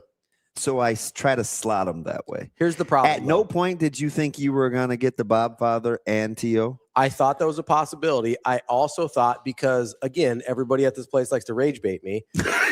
I also thought you're such a wiener. I thought it was equal parts possible that they were either going to try and get me to put Osborne or Devaney way too low or Frost way too high. That was the calculation I was going through in my head, because everybody knows how I feel about Frost. So my thought process was they're either trying to get it so I have to put Frost at like 2, or they're trying to get it so I have to put Devaney or Osborne at like 1. So you overthought it. I don't think so. I mean, I called it accurately. They did me dirty. I just didn't know. I threw it was a 50-50 shot which way they were going to try and do me dirty. Hey, Damon, quick question. Where do you value in terms of Nebraska football history, just overall history, 5 national titles, all the great runs. Where does the 2006 Big 12 North Division title rank for you? It's pretty high. Wow. It's pretty high. Zach Taylor was a great quarterback. That's the rage bait you're talking about? Yeah, stuff like that, where it's like I knew they were going to try and trap me, and it was either going to be to the good or to the bad, and either overrating or underrating someone. And there was a 0% chance I was going to put Frost anywhere above 5 on the list if I got it. So I would rather have to deal with the pushback of people that I know you're just giving me a hard time. But like I'd rather. No, I don't understand I don't understand you locking yourself in from the get-go. So here's the problem: is you locked yourself in from the get-go. There's always a trap in one of these. There's always a trap door. I had to decide which trap I was willing to live with. I was more willing to live with T.O. at 5 than I was with Frost at 1 or 2. Look at Jay. Full stop. Why is this one of the worst? I know. So like just the graphic alone with you being represented, like. No, like as a screenshot, this sucks. No context. Yeah. This is horrible. Yeah, because they're trying to get me. James, he said this is the worst Yeah. graphic in the history of graphics. They're trying to so here's the other big part of this is I wanted to make sure Frank Solich was properly represented as a very good football coach in Nebraska history. I understand, kinda. I was left in, here's the position I was left in. This was the calculus I'm going through as this is happening. After I get Devaney, because Devaney was the fourth one I got. This wasn't even as hard as like foods or restaurants or candy. No, it's way harder because like food and restaurants is, no, you only have like 8 options. yeah, but there's a subjective thing there. It's just like, oh, I just don't like this. Like clearly That's easier to explain. No, yeah. Hey, Damon. Explain. This is way harder to explain because there's a correct answer, but I don't know what I'm getting.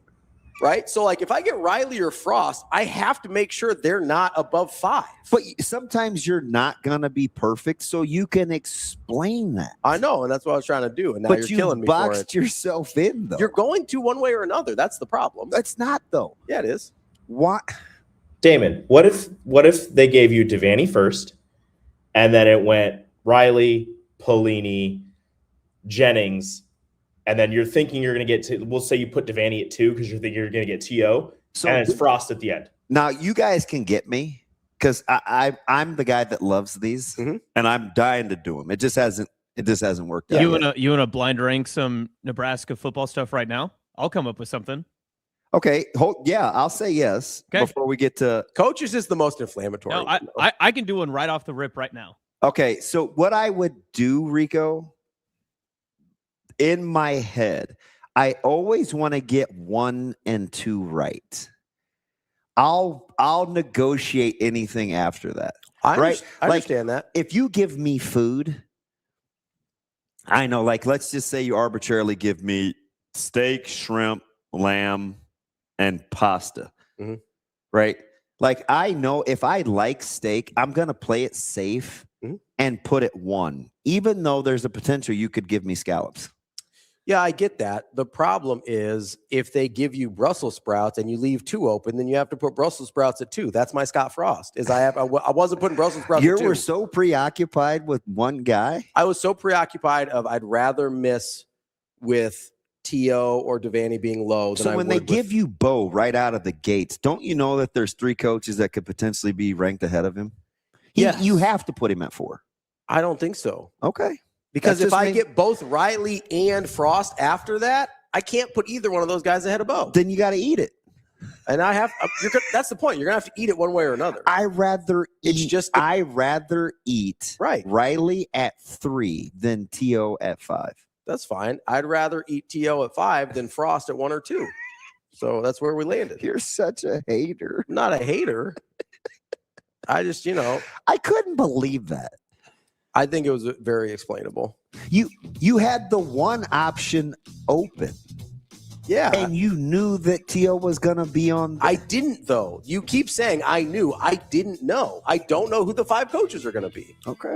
That's literally the point of blind ranking things. You don't know what the options are going to be. No, I get it.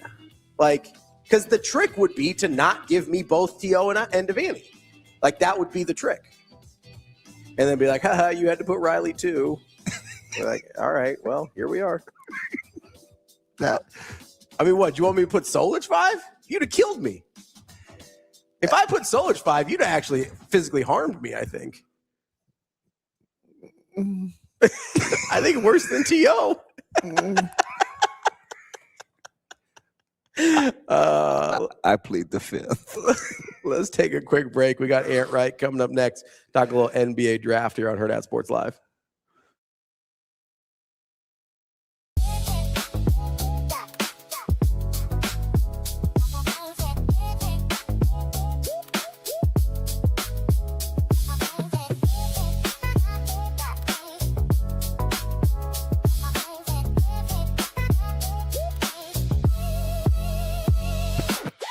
Make this the summer event at Edwards Jeep and Ram, Council Bluffs and Village Point. Lease the 2026 Jeep Wrangler Sport S starting at $289 a month. Built for the road and ready for summer. This June, the savings are as big as the season. We've also got the 2026 Ram 1500 Bighorn starting at $399 a month. or finance at 2.9% APR for 72 months. Don't miss this pitch. Slide into savings at Edwards Jeep and Ram, Council Bluffs, and Village Point.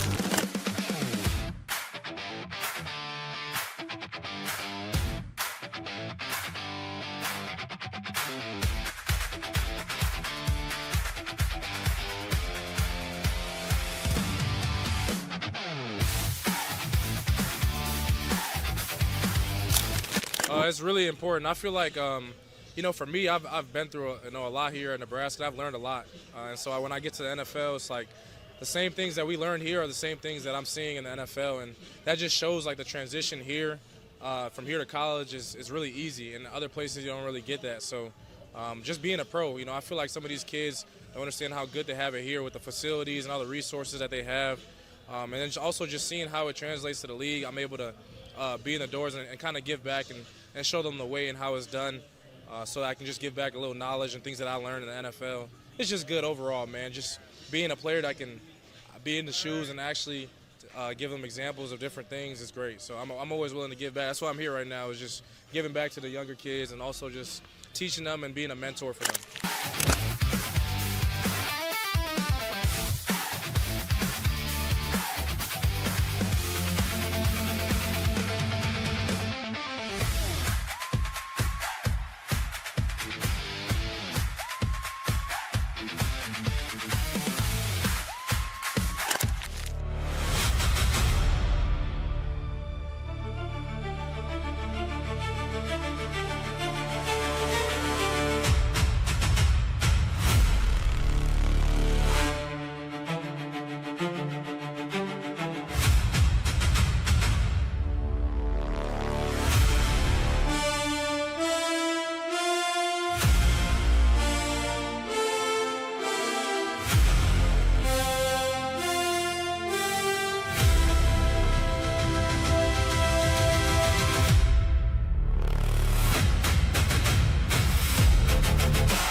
You're listening to Hurrdat Sports Live. Welcome back, Hurrdat Sports Live, presented by Next Gen Male Medical. That's DB. I'm Ravi, Lulla here at Hurrdat Sports HQ. We are joined now by Ant Wright, basketball knower of all things. Ant, what's going on, buddy? How we doing? What's going on, fellas? Wait, were you like meditating like a Buddhist? Or are you getting ready because we're a bunch of yahoos? What's going on? No, man, I'm in a clan war going on right now, and my base got 3-star, so I was just replaying it. Stop it. Oh, what? Clan with like a K or? Oh, what? No. Clash of Clans. We're in a war right now. What? Give him some. My base got 3-stars. You're all hoodied up and serious, and you dropping clans like this is on the. Okay, I'm not even gonna You guys were thinking Dave Chappelle skit. No, we're thinking you because you're a closet racist. That's what we're thinking, Austin. That's exactly what we're thinking. That was Rico. I didn't say that. Well, him too, because he's only half black. No, man. It's everybody's fault. Hey, ain't nothing closet about it. I got 3-starred. Oh, there we go. I got 3-starred, so I was, looking at the replay. I'm like, man, where did my defense go wrong? Look, my base is pretty solid, man. Look, my base is pretty solid.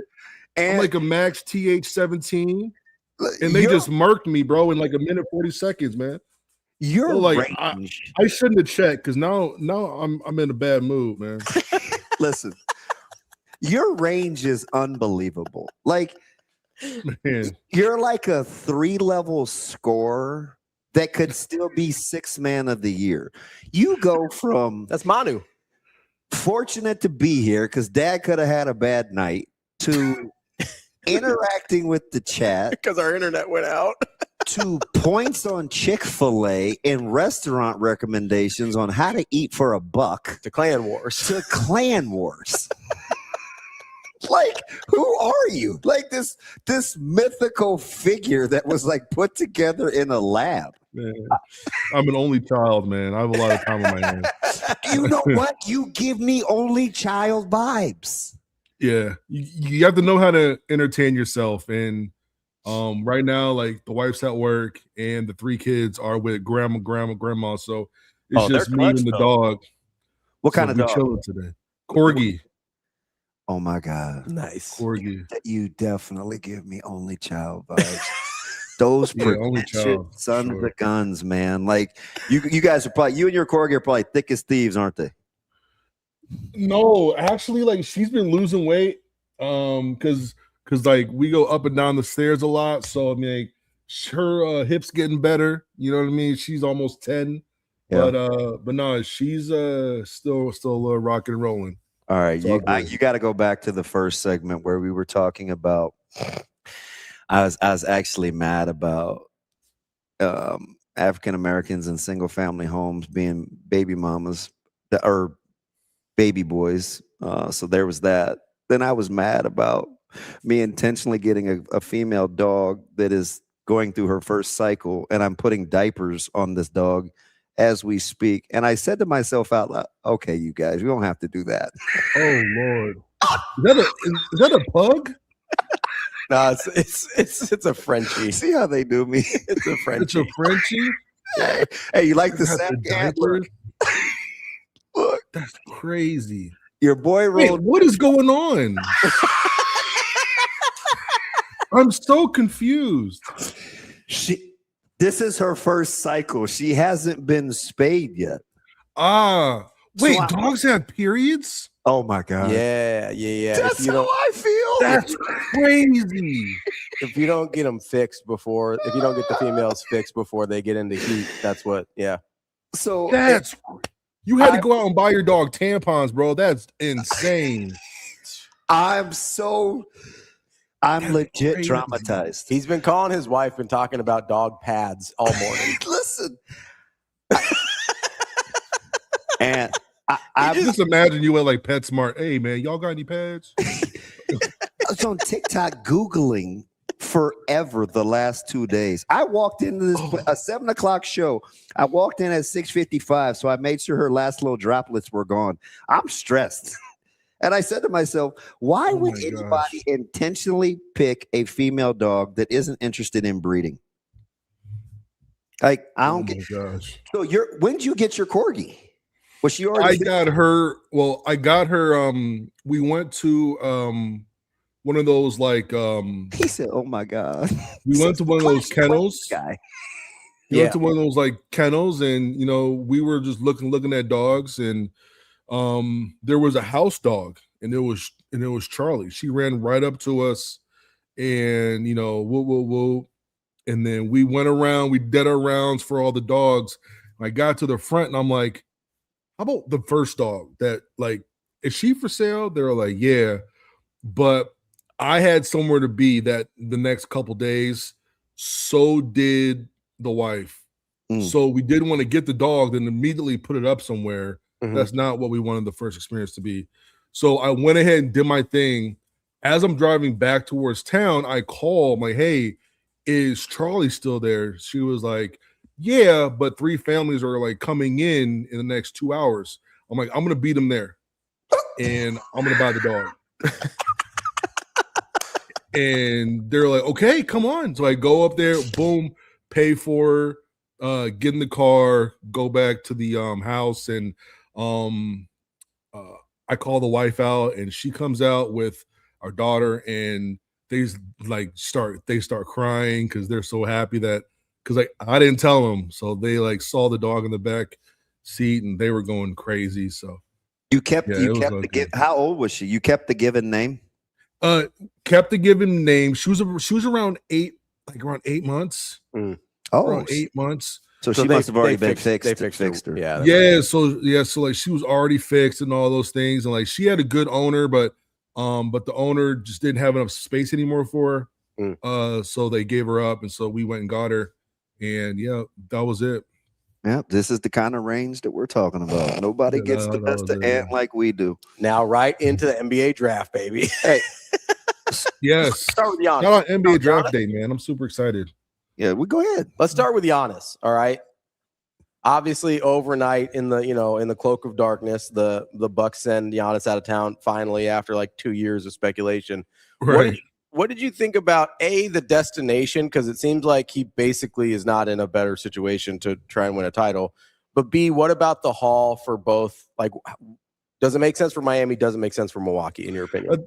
I think it makes sense for both. Okay. You weren't going to get much for him, honestly, but for them to get KJ, the kid from Illinois, for them to put him in there, I think that was a pretty big deal because now you got KJ and Hero. I do think they're going to try to move Tyler somewhere else, and I think the Pistons are going to try to get him. Ooh, but I think they got as much as any team was willing to go and get. And I think they got the 13 too, right? They got the 13 as well. Yes. Yeah.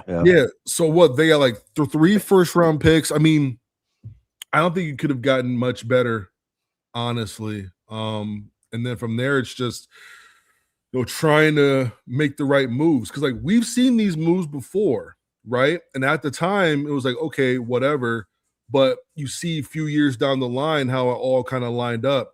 Like, look at what happened with what happened because of the PG stuff. I mean, this is the OKC thing, right? Like, where you get one. Yeah, like we don't know. Like Shea leaves, they get PG. They don't know what's going to happen here in the next few years. So I don't know. You think Toronto wants their last 2 good players back that they moved in trades with Siakam and OG? Yeah, but I mean, those guys were kind of throw-ins. Yeah. Well, Pascal wasn't, but I mean, OG wasn't even considered the best guy in that trade. Yeah. So you never know. Like, that's the thing. You never know who some of these guys are when they, reach another destination. Look, all these guys can hoop. All these motherfuckers can hoop. All of them. There are dudes who got cut from the NBA after a week or two who may have thrived as 5, 6, 7 year career NBA guys, but because they went to but the situation that wasn't for them, they weren't able to thrive and shine like someone else could have. But it's just one of those things where like you don't know what you have, and then if they're able to thrive in that situation, they win the trade when we're looking back in 2029. So real quick here on the Giannis thing, then we can move on to the draft. So in your opinion, why Boston why Miami over Boston? Is that just a picks versus player thing? The desperate team sets the market, right?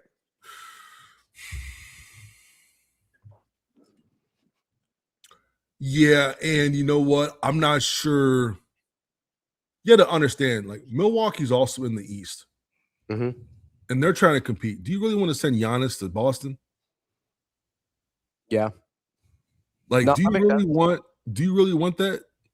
I'm not too sure. And I'm not sure who Boston was going to be able to give up for that as well. And you don't want Jaylen Brown partnering with him or Tatum partnering with him if you're in the East and you're trying to compete for a finals that you just saw that the Knicks won, right, without a generational player, right? They didn't need a generational player. They just had the right pieces. Yeah. So like – and I don't think what the Knicks did can be replicated unless you're patient, right? We didn't hear from their general manager until they won. None of the moves he made were seen as, ooh, look at this savvy, shrewd move. They were all scrutinized. Overpaid for Bridges. Overpaid for Bridges. Weren't in love with Anunoby. He wasn't even – he was like – and oh, by the way, let's go back to Towns. Mm-hmm. right? Minnesota wasn't going to be able to re-sign him for what they wanted, so he felt like New York overpaid for Carl Anthony because he was sometimey and he wouldn't defend. Like it was like none of the moves that the Knicks made were they weren't sexy. No, they weren't sexy. They weren't made. Had to take their time, right? The first round win, then the finals loss, then the championship win. Like even Brunson was like, "Yeah, we think he's better than we saw," but like it took time. But like people that knew basketball said, you can't win with a little guy being your best player, and they were lobbying to take him off the court in crunch time. The Knicks are kind of an anomaly. I don't a little bit, and it's kind of like they were able to. The biggest contract move from this Knicks franchise was Jalen Brunson taking a big cut for Knicks to sign other players and to be able to truly compete on the market. And I do think that this is a bit like the Mavs in 2011, where you have a guy like Dirk, you have a guy like Jalen Brunson, two guys who are heading up this whole thing, but just really built, just really good team who was able to go out there, do what they needed to do to win the series. Yeah, in this day and age, it's weird to see everybody kind of just know their role. And be willing to accept it the way the Knicks did. Like everybody kind of knew what they were supposed to do and they were okay with it. Meanwhile, we hear a guy like Vassell, and now full disclosure, I don't love him to begin with, but saying, a guy like Harp was unhappy with his role, but kept doing his thing. You know what I mean? Like you didn't hear stuff like that come out of New York. And maybe some of that is the Spurs youth, but they didn't do a very good job of keeping family business in the family, right? It was, Fox and Coach got the same agent. So, Clutch wants them to be showcased, even though Fox is killing the Spurs. And is Wemby ready on this ascent? Like there was so much drama with the Spurs. I felt like it was a lot. Their youth just eventually showed. Yeah, I think so too. And they're not a complete roster yet, in my opinion. And for them, they had a legit shooter, right? The what now? It'd be nice if they had a legit shooter who knew when to shoot. Well, they have a couple. Like Devin Vassell could shoot that thing. So can he acts like he needs to do it the minute he touches it. That's the problem. Julian Champagne. I don't know how to pronounce his last name, but like Champagne.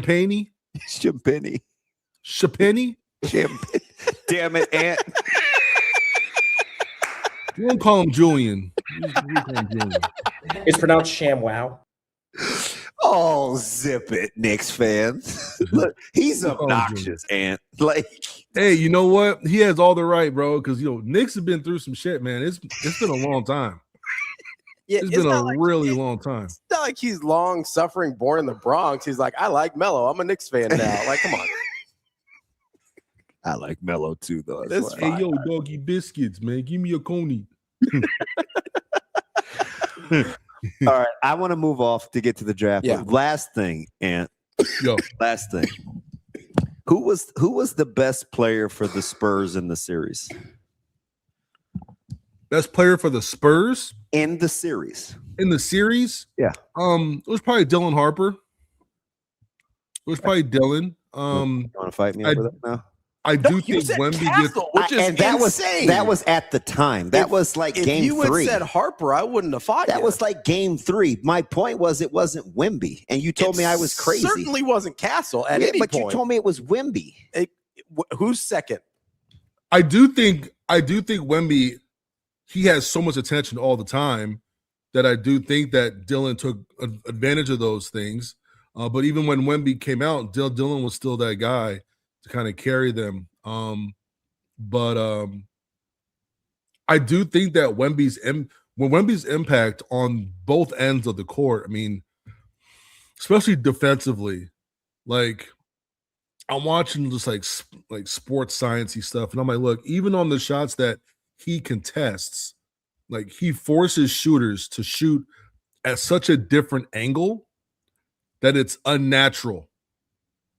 Where usually you're shooting at say like a more like a 50, 55 degree angle. Mm-hmm. They got to shoot it to like 60, 65 just to get it over his hand. And when you do that, you have to change velocity. You have to change shot release, so many things that you don't normally do. So that's why the shooting percentage against him drops significantly. Like even if he doesn't block it, he forces you to shoot a shot that you don't shoot. So offensively, he wasn't really there, but in terms of just full impact, he still impacted these games. I mean, this series should have gone to 6 or 7 games. There's no way you lose a 29-point lead and lose at the end in that weren't supposed fashion. to lose the series. They were a 2-1 fade. I thought the Knicks had an advantage. I said it during I said Knicks in 6, so I'm happy I was right. But yeah, so San Antonio was a 2-1 favorite. So I do think that when OKC and Spurs, when they were tight in their series, I was like, man, if the Spurs pull this off, I think the Knicks have a chance.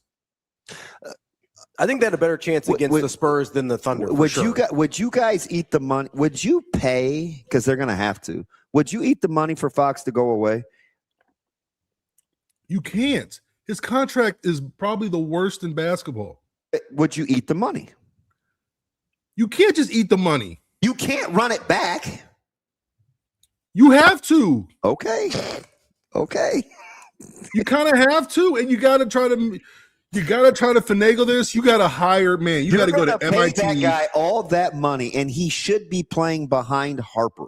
Listen, you got to go to MIT, get 3 nerds to figure out the contract and how they can maximize it to the greatest of its ability.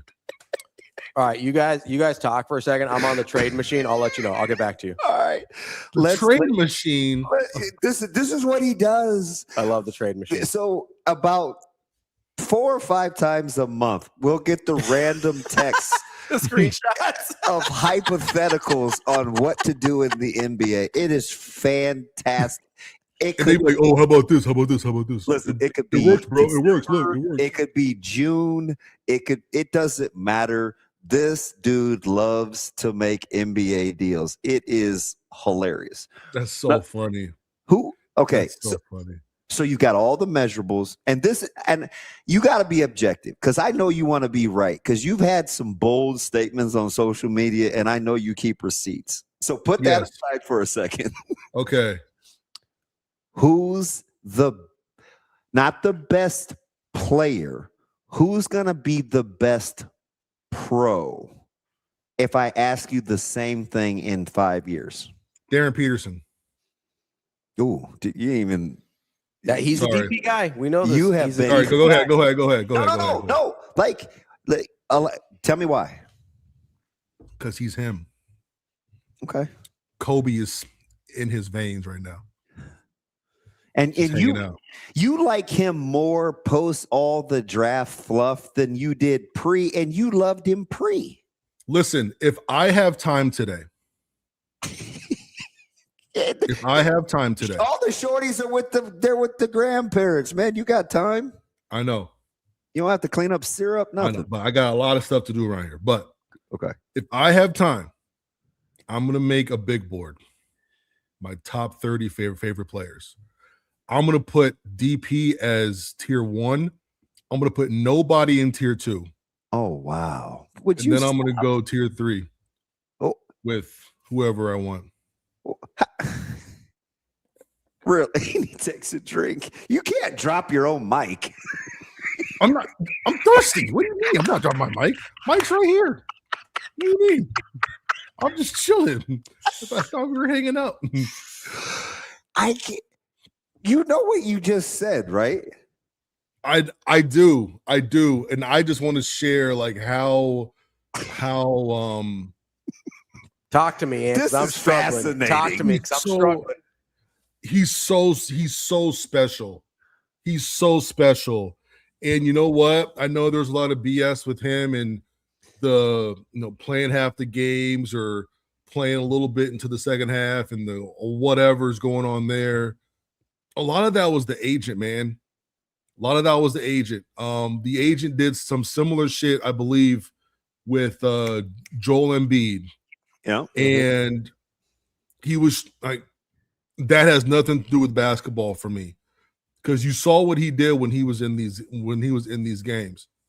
Like you saw what he did to AJ in 20 minutes.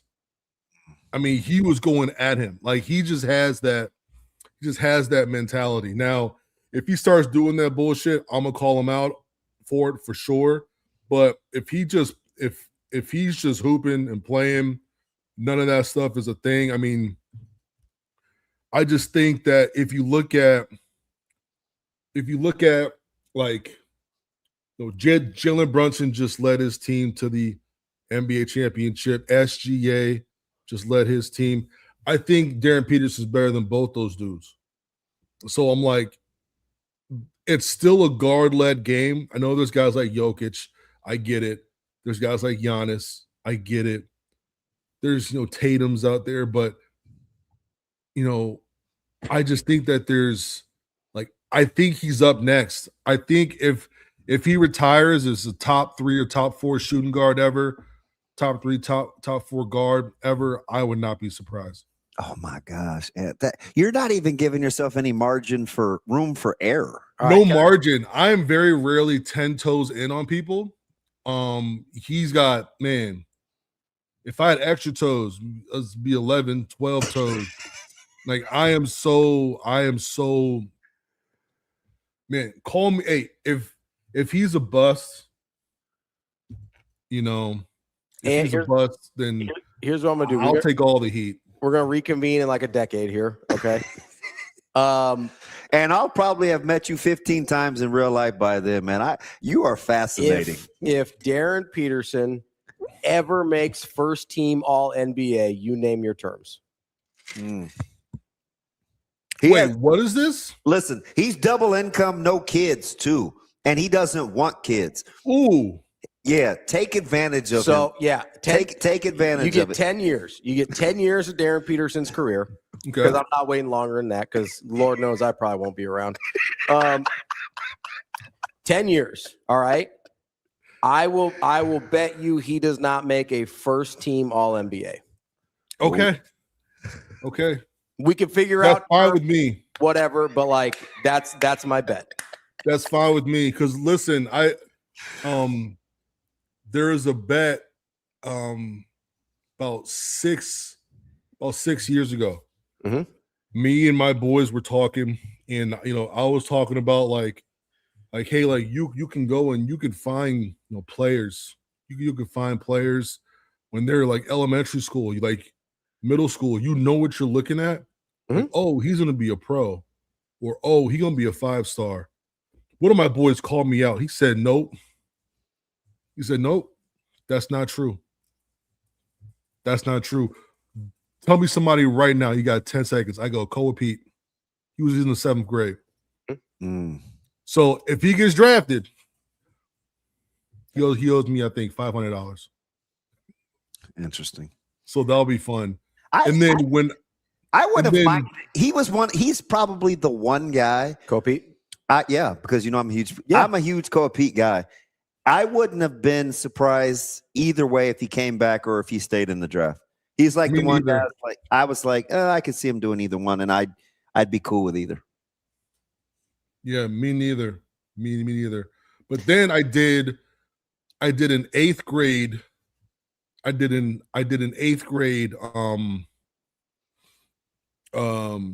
tape for like, hey, these are the guys who are up next. I think I did 11 different guys. 10 of the 11 went Division I. 10 of the 11. The 11th, I don't know what happened to him. I think he switched over to football. I'm not sure. Honestly, to this day, I don't know what happened to him. But no, man, Koa was in there. Darryn Peterson was also in that YouTube video as well. Let me ask you something. I see a lot of people having him go, he's top 5, most people's 5th in mocks.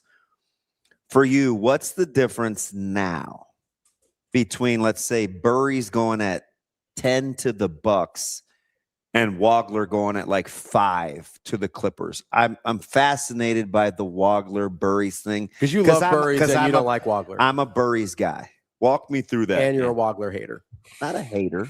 He's just very limited, and you're going to see it. So I put, who was my comp for Braden Burries? I think my comp for him was Quentin Grimes plus. It's my comp for him. I kind of like the bigger Jared McCain comp for Burries. He's just not shifty. He does everything pretty good.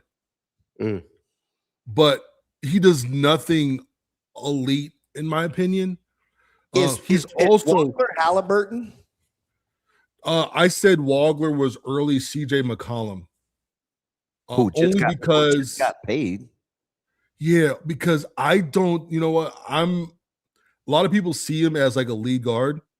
I see him as being, he could do both, but I think he's going to be really good as a secondary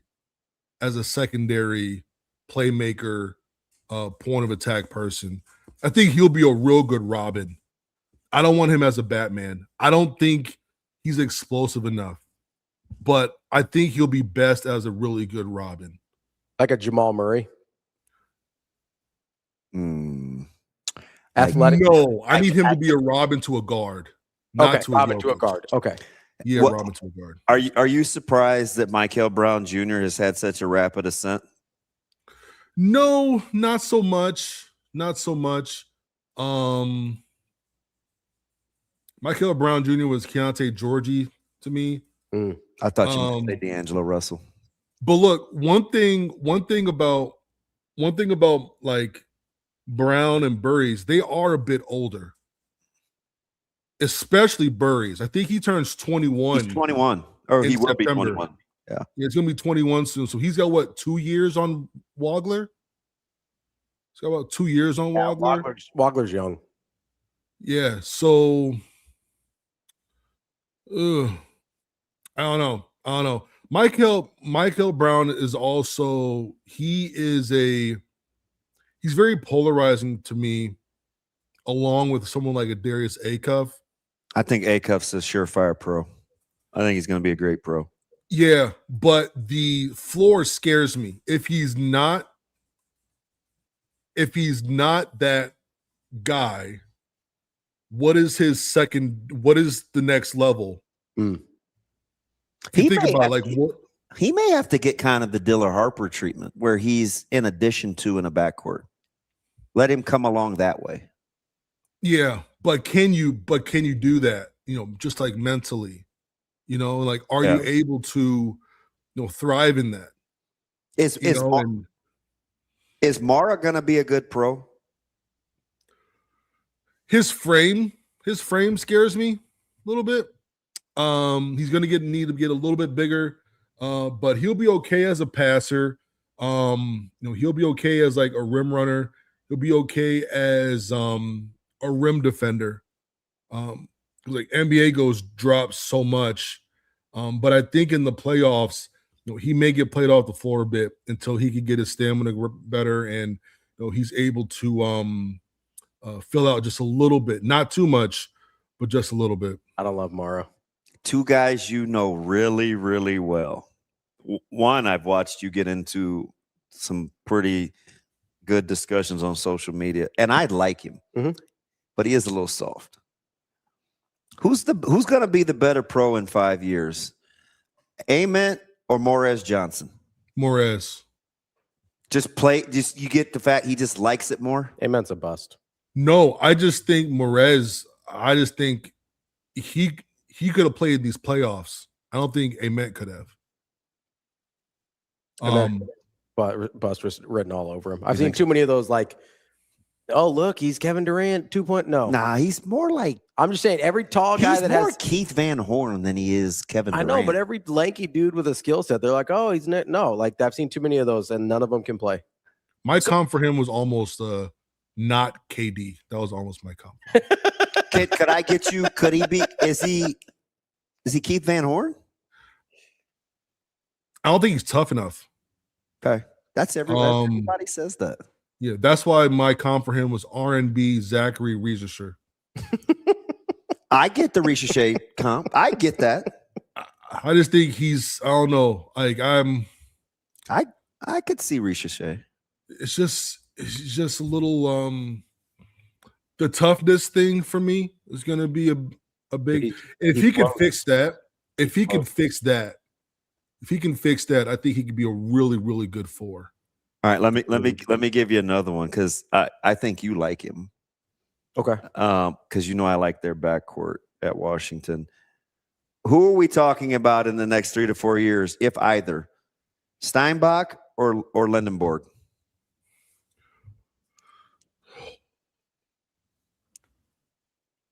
It's tough because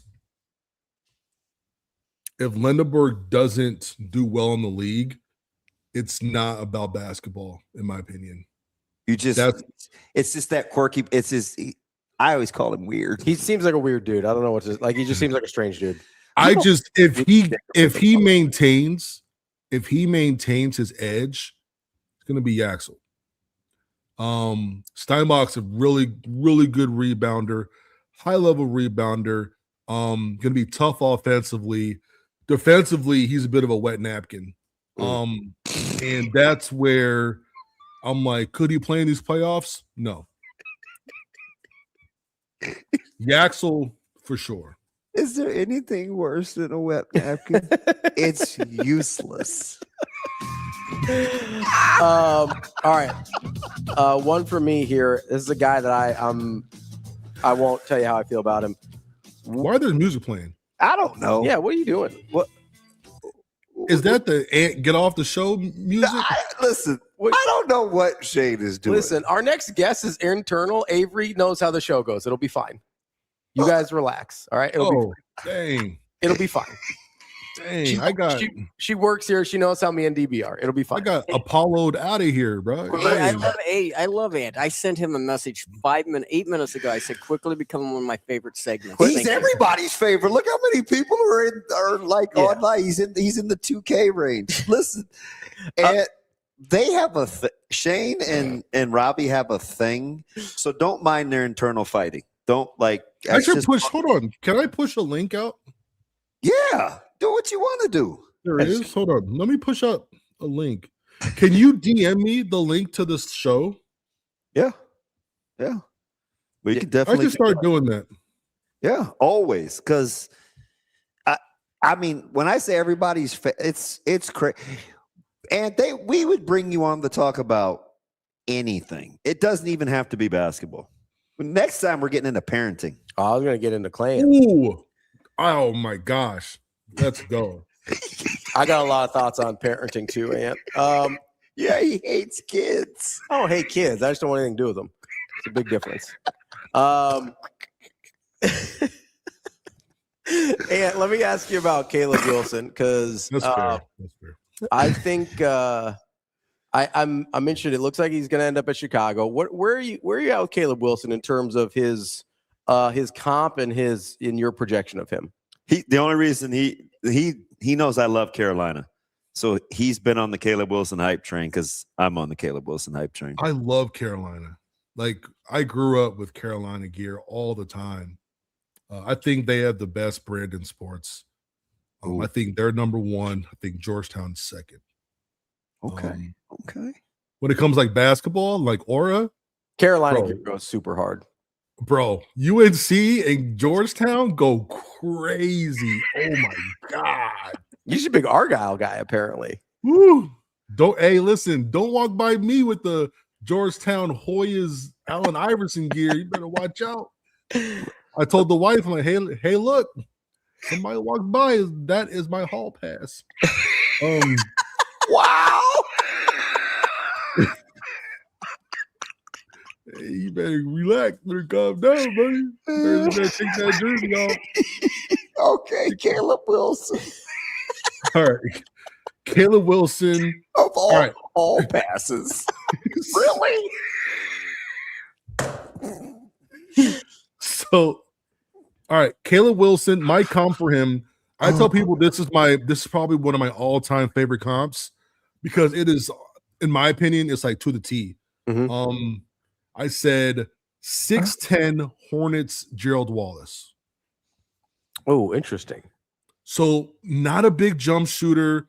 He will shoot the midi, but when it comes to aggressiveness, finishing at the rim, I mean, he is all that, just all over the boards. So where does 6'10" Gerald Wallace get you? A very, very good player. Guys, very good player. Get you 19-6. Man, yeah. I mean, that's someone. No. I think you're looking at 8 boards. What's his? That's off the top. So his best year in Charlotte was 18-10.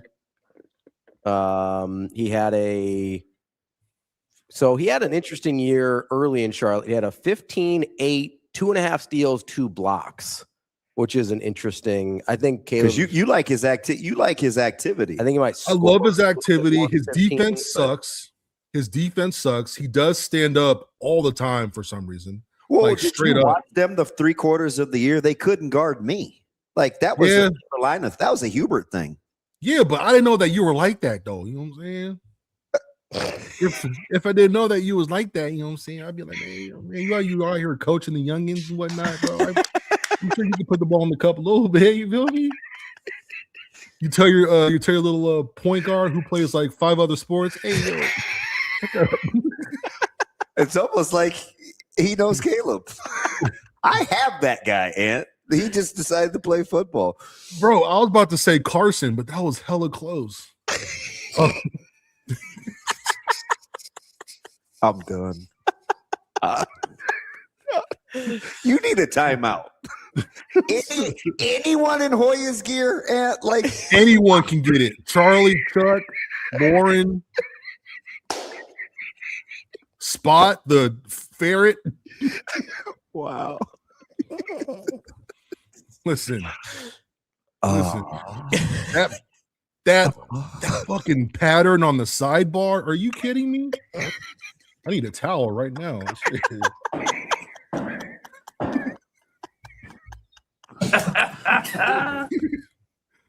Listen.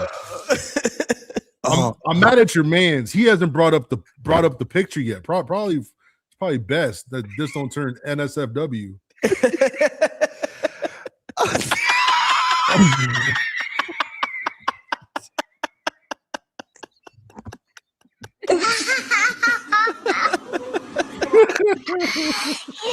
Oh, I'm done. All right, and before we let you go, any draft hot takes that you need to get off your chest, the things you've been ruminating on that you're like, hey, nobody's talking about this, it needs to be said out loud. Man, I think you're gonna see a lot. Man, this is one of my favorite drafts, honestly, that I've been able to cover. A few things, man. I'm just going through my comp list. I am very interested where Zuby goes from St. John's. Oh, okay.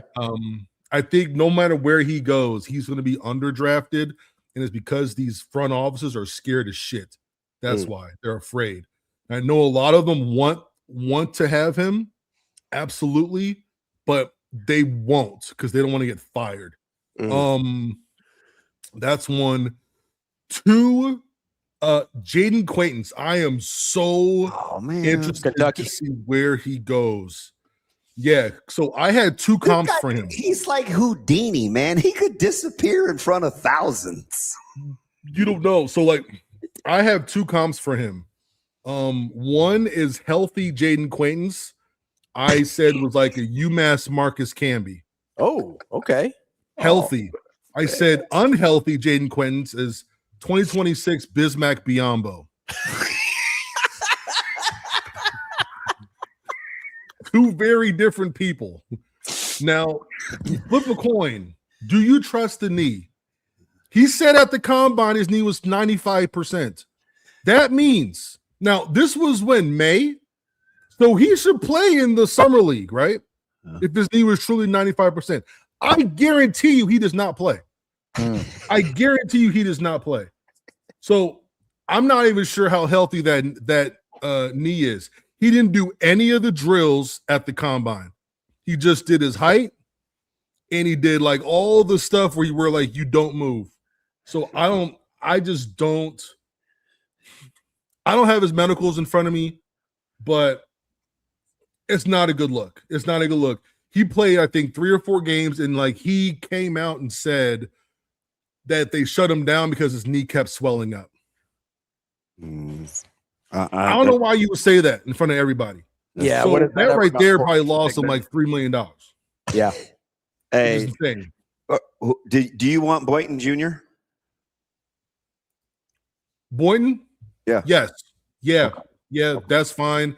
Because it's gonna he's got head coach acumen. You know, no matter what happened at Oklahoma State, he's been a head coach for a long time. And then he's now been an assistant for a while too. So he's learned so much the last decade or so.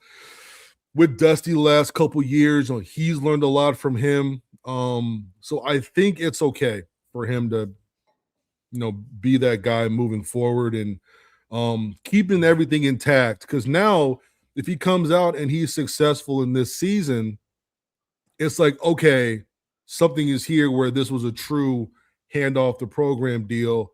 Now you could take over and do things your way. So hope he does well. I hope the roster stays together because it's a very good roster, but it's one of those things where you just gotta hope for the best, you know. Just gotta hope for the best. That is our guy, Ant Wright. Never ever terrific disappoint. As always. Stay away from Spot. That's all I'm be telling careful. you. Hey, be listen, careful Spot Spot better quit playing with your boy. Hey, don't look at me with that side panel Hoyas. Just keep that Hoyas gear somewhere else, man. And we appreciate it. We'll talk to everybody. Yeah, anytime. See you guys. Thanks, Ant. That's Ant Wright. We will be right back with Avarie Howard. We definitely need a break here. The old palate cleanse. Just make sure everybody's cool. We'll be right back. More Hurrdat Sports Live right after this.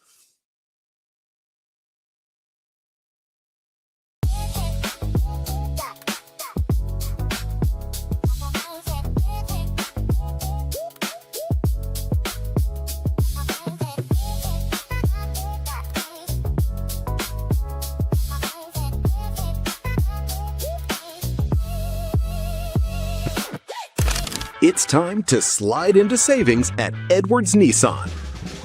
Lease the 2026 Nissan Rogue Platinum starting at $379 a month, a platinum lease worth driving home. This June, the savings are as big as the season. We've also got the 2026 Nissan Pathfinder SV starting at $399 a month while supplies last. Don't miss your pitch. Slide into savings at Edwards Nissan.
I've been dapping you up. Let's go.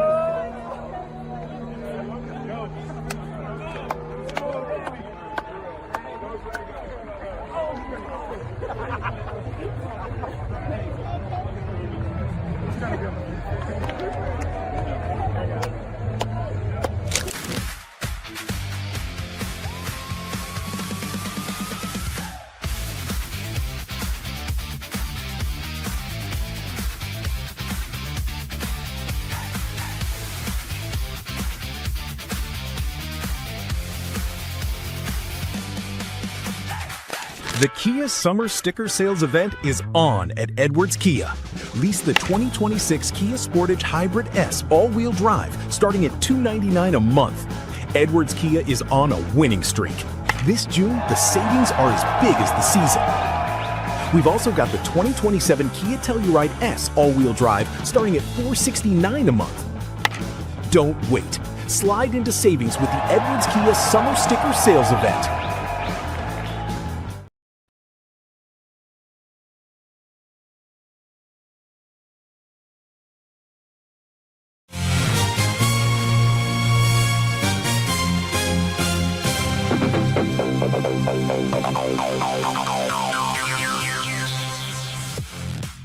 You're listening to Hurrdat Sports Live. Welcome back, Hurrdat Sports Live. That's DB. I'm Ravi Lulla here at Hurrdat Sports HQ with Avarie Howard joining us to put a bow on the College World Series. Abe, I appreciate your understanding with the flexibility of the time of this show. I saw you give it an LOL in the chat, so I knew we were cool. What's up, Abe? How we doing? I'm good. It's okay. Don't worry. We had a late night last night anyway by the time we left, so I don't mind the extra time. Glad you guys had that new combo. I feel so bad, Abe. I started out like when we first started working together, I was like, oh man, super bright, young, up and coming. I feel like we need to protect her. Now you've been around us so long, and I'm almost embarrassed now. It's like, oh God, it's gotten away from us. No, it's okay. It's okay. We're not on time constraints anymore, so you've been around me so long, and we travel together, so it's like I know, like things can get away from me, but sometimes when I'm watching it unfold real time, like I just need help. Like somebody's got to help. If you know Ravi, when Ant said what he said about Darryn Peterson, Ravi probably would have bet his wife. He was so mad. It was like, what was his comment? He said that Darryn Peterson was going to be a top 3 or 4 shooting guard of all time. So Ravi gets mad. On it was just we're downhill. Yeah, Ravi goes, all right, you set the terms, whatever you want. Darryn Peterson will not be first team All-NBA in the next 10 years. That's what you said, Ravi? Yes. Yeah. Ann could have said, I'll bet you 1,000, but Ravi wouldn't even let him finish the number. He's like, fine, bet. Pick your number. Ravi, even though you don't like him, like you have to admit he's a good shooter. Listen, okay, good shooter. Oh, Kansas fan here. Listen, here we go. Good shooter is one thing. In order to make first team All Pro, you have to play 65 games a year, which seems like a huge uphill battle for my guy. But I feel like you're just like, no, not. You gotta stay away from the creatine. You gotta be careful there, bud. That's number one. So like he just might not be eligible in the next decade to be first team All Pro. So that's going to be his biggest problem. Number two, like he said he's got Kobe in his blood. Do you think an agent would have been able to drag Kobe kicking and screaming off of a basketball court? I have seen a lot of comps though, Abe, where they've called him Kobe Light. You know, man, what are we talking about here? I love Kobe. You know it's blasphemous to me, but I'm not mad. He's Kobe Light, like saying LaCroix is like Juice Light. Like I can barely taste it. Like, yeah, they're playing the same game, but we're not in the same neighborhood here. It's like whispers of Kobe's essence, maybe. But here's the other thing. Like the part that made Kobe special, like, yes, he had the game, Well, the part that made Kobe special was like up here and in here. And that's the big questions with DP. Because it's like, it's not just the cramps. He's also just like, my tummy hurts. I can't play against Arizona. I don't feel good. If you could have been sitting here just to see Ravi fuming, you would have been tickled. Like, he's like squirming in his seat, just ready. You know ball. You like KU. You listen to this guy just blast the Jayhawks. What are you thinking, Abe? There's the talent's there, and then I'll let you go. Yeah. The talent's there, but like that's not a guy I feel like I can bet on because of all the other stuff. Like if it's always something, then it's always gonna be something. Like people like that. What are they saying? What are they saying? Like you're familiar with people. They're like, what's the scuttlebutt on DP? It was actually kind of interesting because I feel like I have some good close friends that are close to the program at home. And for a while, they were kind of willing to put up with it, I think, for a little bit, just because he was so talented. And I think that was the overarching theme is like, okay, it is what it is. Like when he's in the game, like he's such a game changer that doesn't matter. I do think once it came to, was it the Arizona game? The one that we play? That one was frustrating for people also because his agent was in the building and it was just starting to get really fishy. It was just weird. It was just like there's too weird of a correlation here. I will say though, every time he was unavailable, Melvin Council became the guy and he rose to the occasion. And then they had where other times when DP was in the game, Melvin Council kind of became his sidekick and he didn't play as aggressive.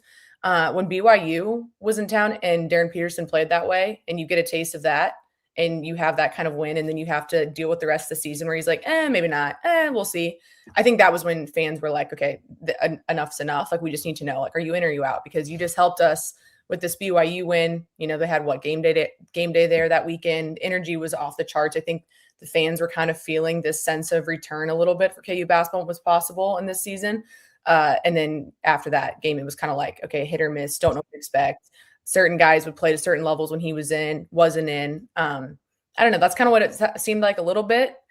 It's weird because I don't know what to make of it, because when we got at the end of the season, there was a few stories written about how he had the full body cramp thing. It scared him. I think he was in his head. He had to go to the hospital. So of course you don't be judgmental of a kid who's, I don't know, but at the same time, you just don't know what was real and what wasn't real.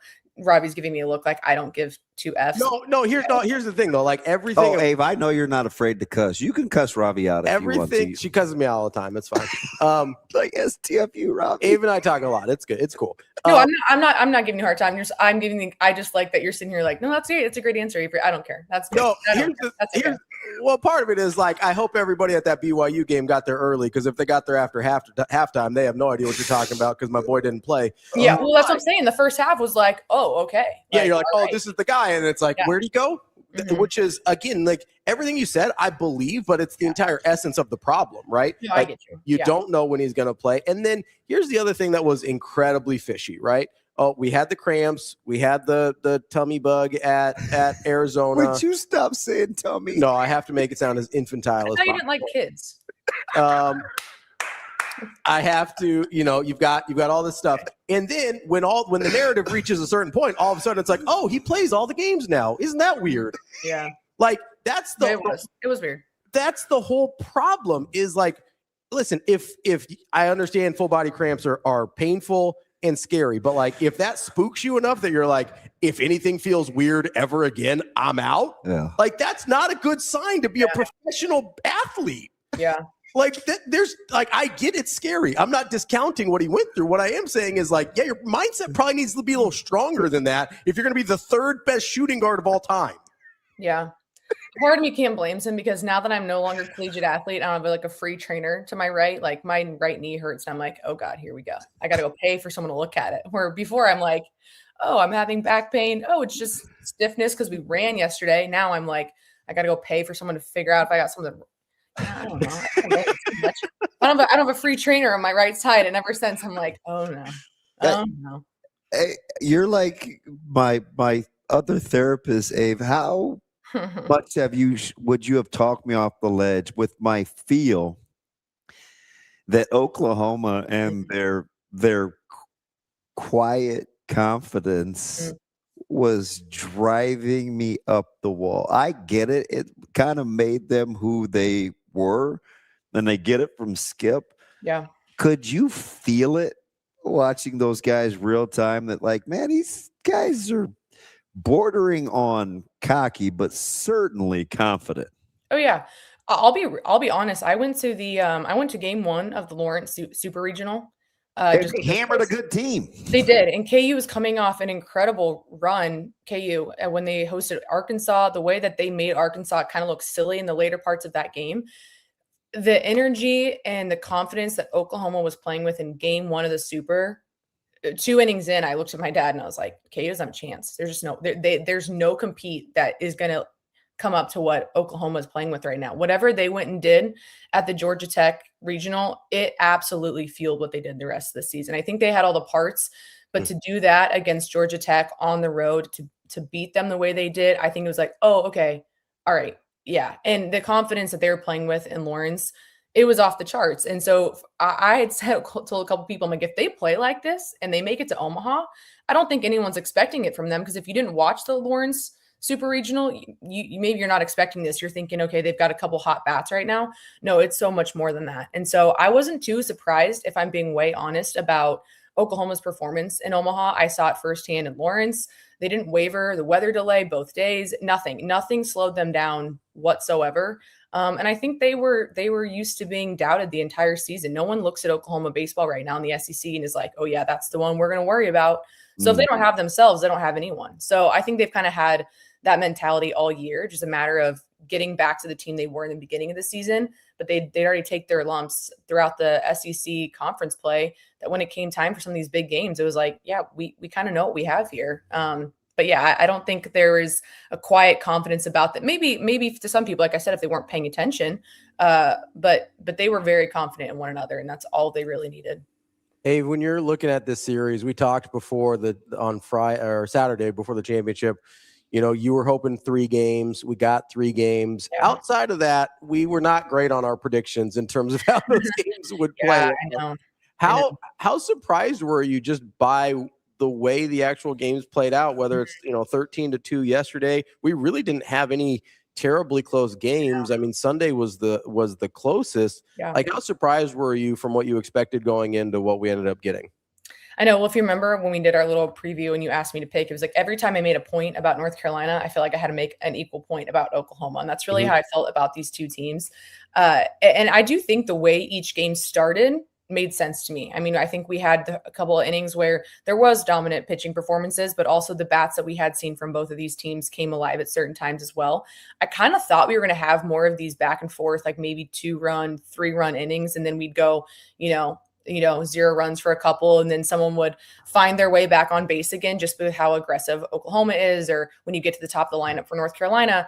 At the end of the day, I kind of think the bottom of the order at times for North Carolina kind of hurt them. Yeah. And a lot of the production, if it didn't come from the top, they kind of struggled there. And that's where I think Oklahoma was the difference, is they got so much production from the bottom of their lineup as well in the final series. That really made a difference.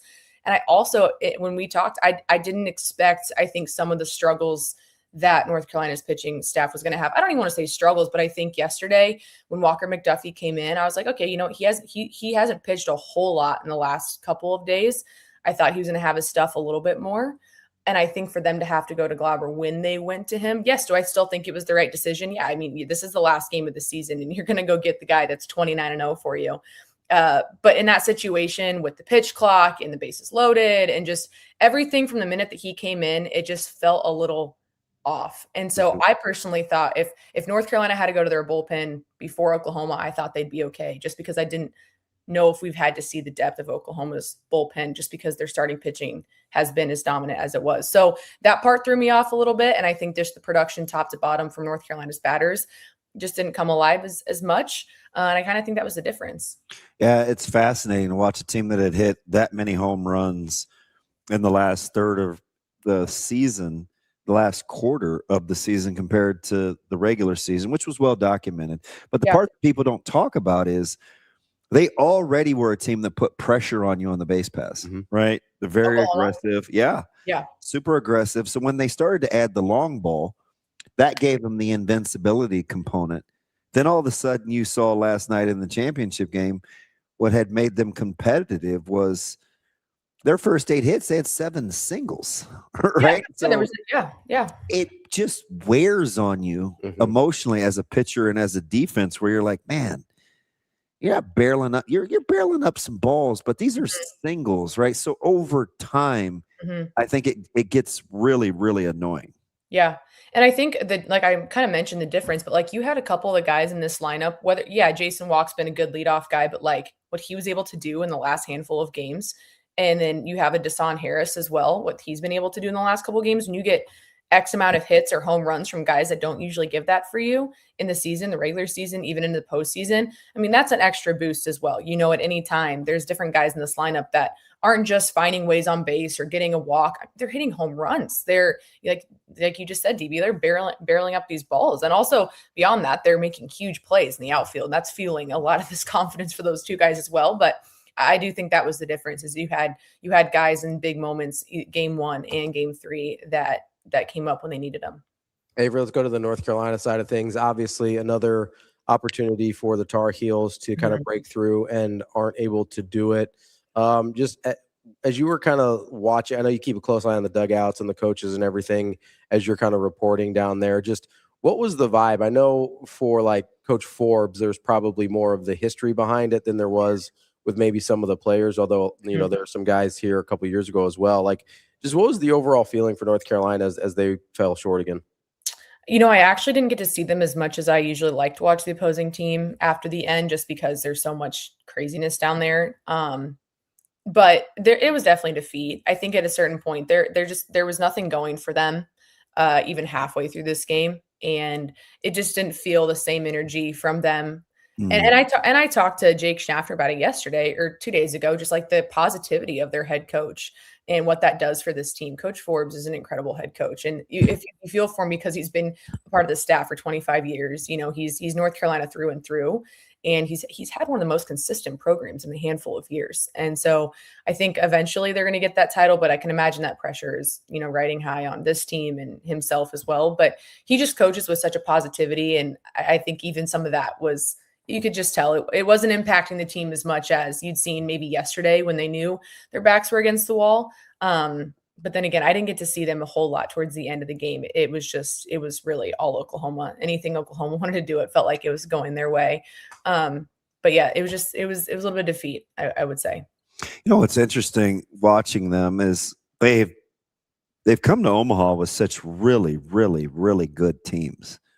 It would have been very ironic for this team, this version of them, this version of them to be the team that breaks through, given how star-studded they've been. And Forbes got off to such a shaky start, taking over for Mike Fox. I kind of wondered, right? And then I watch. He's kind of a lover through conflict, right? Like he's not like, it's more like, hey, come on. Attaboys. It takes a certain, just watching the contrast in style. Skip, who can be a little terse, kind of got the one-liners, little punchy, versus watching Forbes. I thought the coaching styles were really interesting. Yeah, and I said this the other day too. And like one of my favorite things about the College World Series, though, is that we get this firsthand experience to all the different head coaches that make it to Omaha. And there's a common theme amongst all of them, whether they coach, like you just said, like Forbes or Skip, they all have this unconditional love for their players that transcends just this game. And they love them as humans. And it's really cool to watch how these coaches show that. Because yes, it's a little bit different, especially when you look at this matchup. Skip looks like he's dry on the surface, but he's evolved his coaching style. He cares about the mental side of things. He's realized that the game's changed, and he said he's changed the way he's coached because the game's a little bit different. The players are surrounded by different things. And then you hear Coach Forbes, who talks about it very openly and how much love is very important in his community and his program. And so I think it's been really, really cool for us. I like when I listen to a head coach and I feel like I'm learning things. And I feel like we got that from both of these head coaches. But it is funny because I think last night when we saw Skip Johnson smiling and having some hugs, it was like, okay, He smiled. He's got it in him. He has fun. Yeah. Even though you know that, like, you can tell the players respect him immensely. And LJ McCreary has said it yesterday. He's like, whatever Skip tells you, you better freaking listen. And that's just the kind of respect that they have for him. And that doesn't happen if you don't love these players as people. And you can tell the way this team loves each other. But yeah, it is interesting. Forbes is very open about it. He loves to speak about, you know, the culture of this program, where you might not understand what you're going to get from Skip Johnson, but you know, it's there too. But it's been a joy to watch, honestly, all the coaches that came through the College World Series this year. Avery, what do you think you're going to remember about the 2026 College World Series?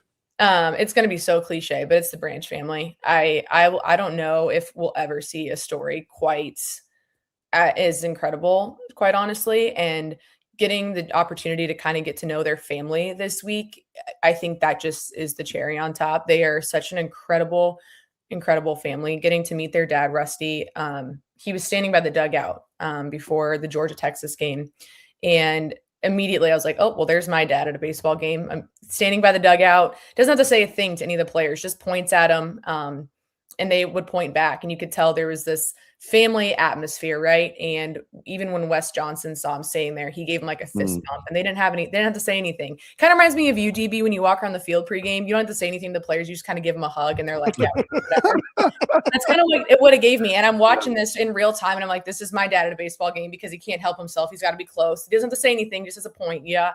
You know, and so I was like, okay, I can relate to this. Well, then he was talking to some of the media members, and, you know, they've been swamped with media. He could have easily been like, I'm good. I'm going to go watch my son, whatever. I'm going to go watch him warm up. Well, he was talking to everyone, and we got to talking. He was asking about just Omaha things and stuff like that. And I just asked how they were handling the emotions coming off the Oklahoma-Georgia game. And he said, you know, it actually not well. We're not doing well. Last night was really hard. We didn't know what to do. We didn't have to cheer. We didn't know who to support. And he goes, we all left. And even the two youngest got back to the hotel and said, that actually sucked. I didn't like that. And he said, on paper, we thought this was going to be a really cool experience. But now that we've gotten here, it's kind of felt like this lose-lose experience, watching our boys have to play each other and knowing, oh, we kind of forgot that one of them has to lose to win the whole thing. And they were like, you know, the last thing we want to see is the oldest one lose and his career at Georgia comes to an end. But of course, we want to see Kyle succeed. So to have that conversation with him, and to him to be so gracious with his time, and then for Colby to have that home run after having that conversation with him, I'm like, that's the only way this family felt like they probably could have won, right? Is to have that moment. And then for yesterday to happen where Kyle has been struggling at the plate and then has 6 RBIs yesterday, and his last in Omaha is a home run. Like, there's just things about this game that you just really can't predict. And I think Skip Johnson said it best yesterday. He's like, this game will reward you if you keep doing the right things. And he was like, Kyle was struggling, but he worked so hard that I was never going to take him out of this game. He does the right things. And he was like, I told him to adjust halfway through the game. He did. And he goes, the game rewarded him because he's never cheated the game. And so I just think for a family to have those moments, it's fun to obviously watch those things happen to a good family and a good group. And it's been an insane postseason for them. But I just don't know if I've ever seen anything quite like that. Like, how are you going to have 2 boys have their last at-bats in Omaha be a home run? Like, I don't know how you top that. But it was incredible to meet these families that we get to talk to. They're so gracious with their time. And even after the game, I got 2 hugs from Rusty because he was like, thanks for everything. Like, I don't know the Branch family that well, but it really is cool. Just the relationships that you build during this. And I think that was one of them, just to watch the pure raw love and emotion that these families have for one another. And I'm watching the moms, like during Oklahoma, like hitting, they're like running up and down in the stands, like finding the parents, like high-fiving and stuff. I'm like, gosh, my parents do that for my brothers, but can you imagine doing it in Charles Schwab Field? Like, that's incredible. So really, really cool to experience. And it's crazy you're talking about this because of how close and how much you love that's how you rock with your family. Yeah. Oh, people probably think I'm crazy because during the game, I make fun of my dad. Then here I am. I sit in the media room and I watch the TV so I can listen. And then I go and stand in the first base, so I can listen to the dugout and I can be in the atmosphere. And then depending on which team's kind of like popping off, I go and stand in their little fan section so I can be in the atmosphere and see who's doing what. And then I go back down and I listen to the broadcast a little bit more. And then I go stand in it's just like you do football. I just can't. I have to be in it. I can't exclude myself to like the silence. I'm like, I have a front row ticket to this place that I love so dearly. And these families are experiencing something they never may ever get again. So like, I have to go. I have to go do it. I have to. And to watch the families like embrace one another. I mean, these families, these baseball families, whether it's football too, like you take care of each other's kids, you know, and your family on the road, and you'll do anything for these kids because some parents can't make it. And so to watch them experience all of this together and cheer on each other's kids, like they'll never get this time back. And I think they all knew how precious it was. And so that stuff makes me emotional. And I loved getting to witness it for them. All right, last one from me, because there's only going to be one Jayhawk. That's a first rounder, which is rare for Self, and I'm sure the fans feel it. And it was weird to say he's coming back for just one more year. But where would Avarie Howard draft Peterson? Oh God, I don't know. I'm not an NBA person. I'll be honest with you. Would you take him top 5, top 4, top 3, top 2? I don't know. I don't even who else? Not even relative to the field. Would you, knowing what you know about DP, roll the dice? It's hard. Like I think he's a top 5 talent. 100% I do, but I just don't know if you want to put up with all the other stuff, and we don't have enough proof or evidence from the rest of the year to know if that's going to be him full time.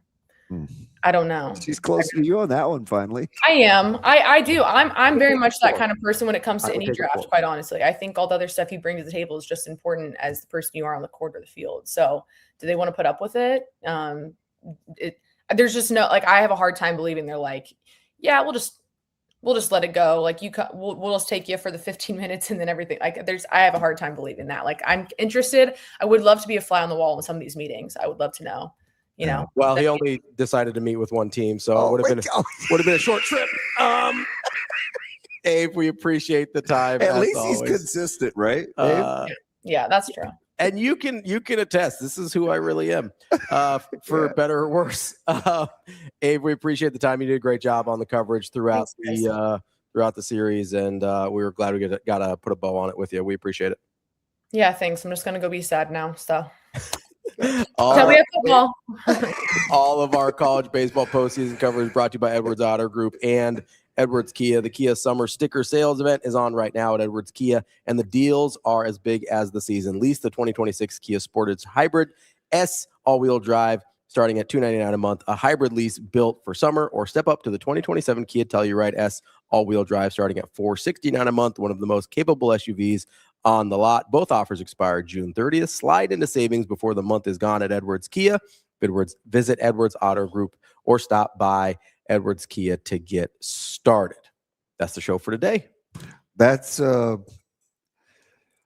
we're wild. What happened? What happened? We're just going the first hour to the last. Hey, family, 11 hugging on one another. Like the first 45 minutes was a debacle.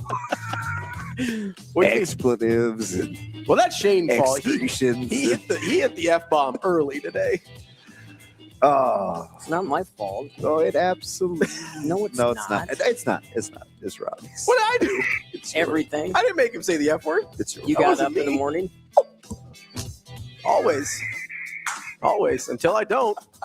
What were you guys talking about when you came in? He just wanted to know if you defecated in your pants. John Papuch in his pants. Chai. See, you've been around Rico. You've been around Rico way too. Really. You got to do a better smooth transition out than that. That's the show for today. Go back and listen to Austin's outro music yesterday. It was real funny. When he wanted to get off the show. It was. He did it. I was going to say orally. He did it. He made the noises. Himself. He sang it himself because everybody was afraid that they couldn't get on your computer. And then Rico. There was no computer here. Then Rico did Michigan Lance's voice. It was very great into the show. It was great. It was very on brand. That's DB. I'm Ravi. We'll be back tomorrow. More Hurrdat Sports Live.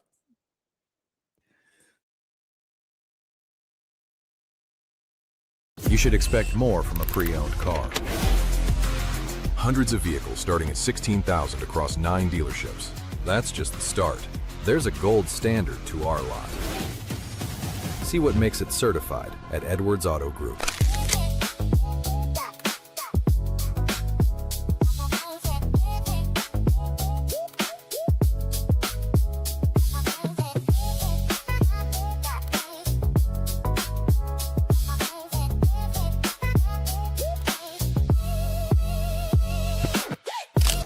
It's time to slide into savings at Edwards Chevrolet.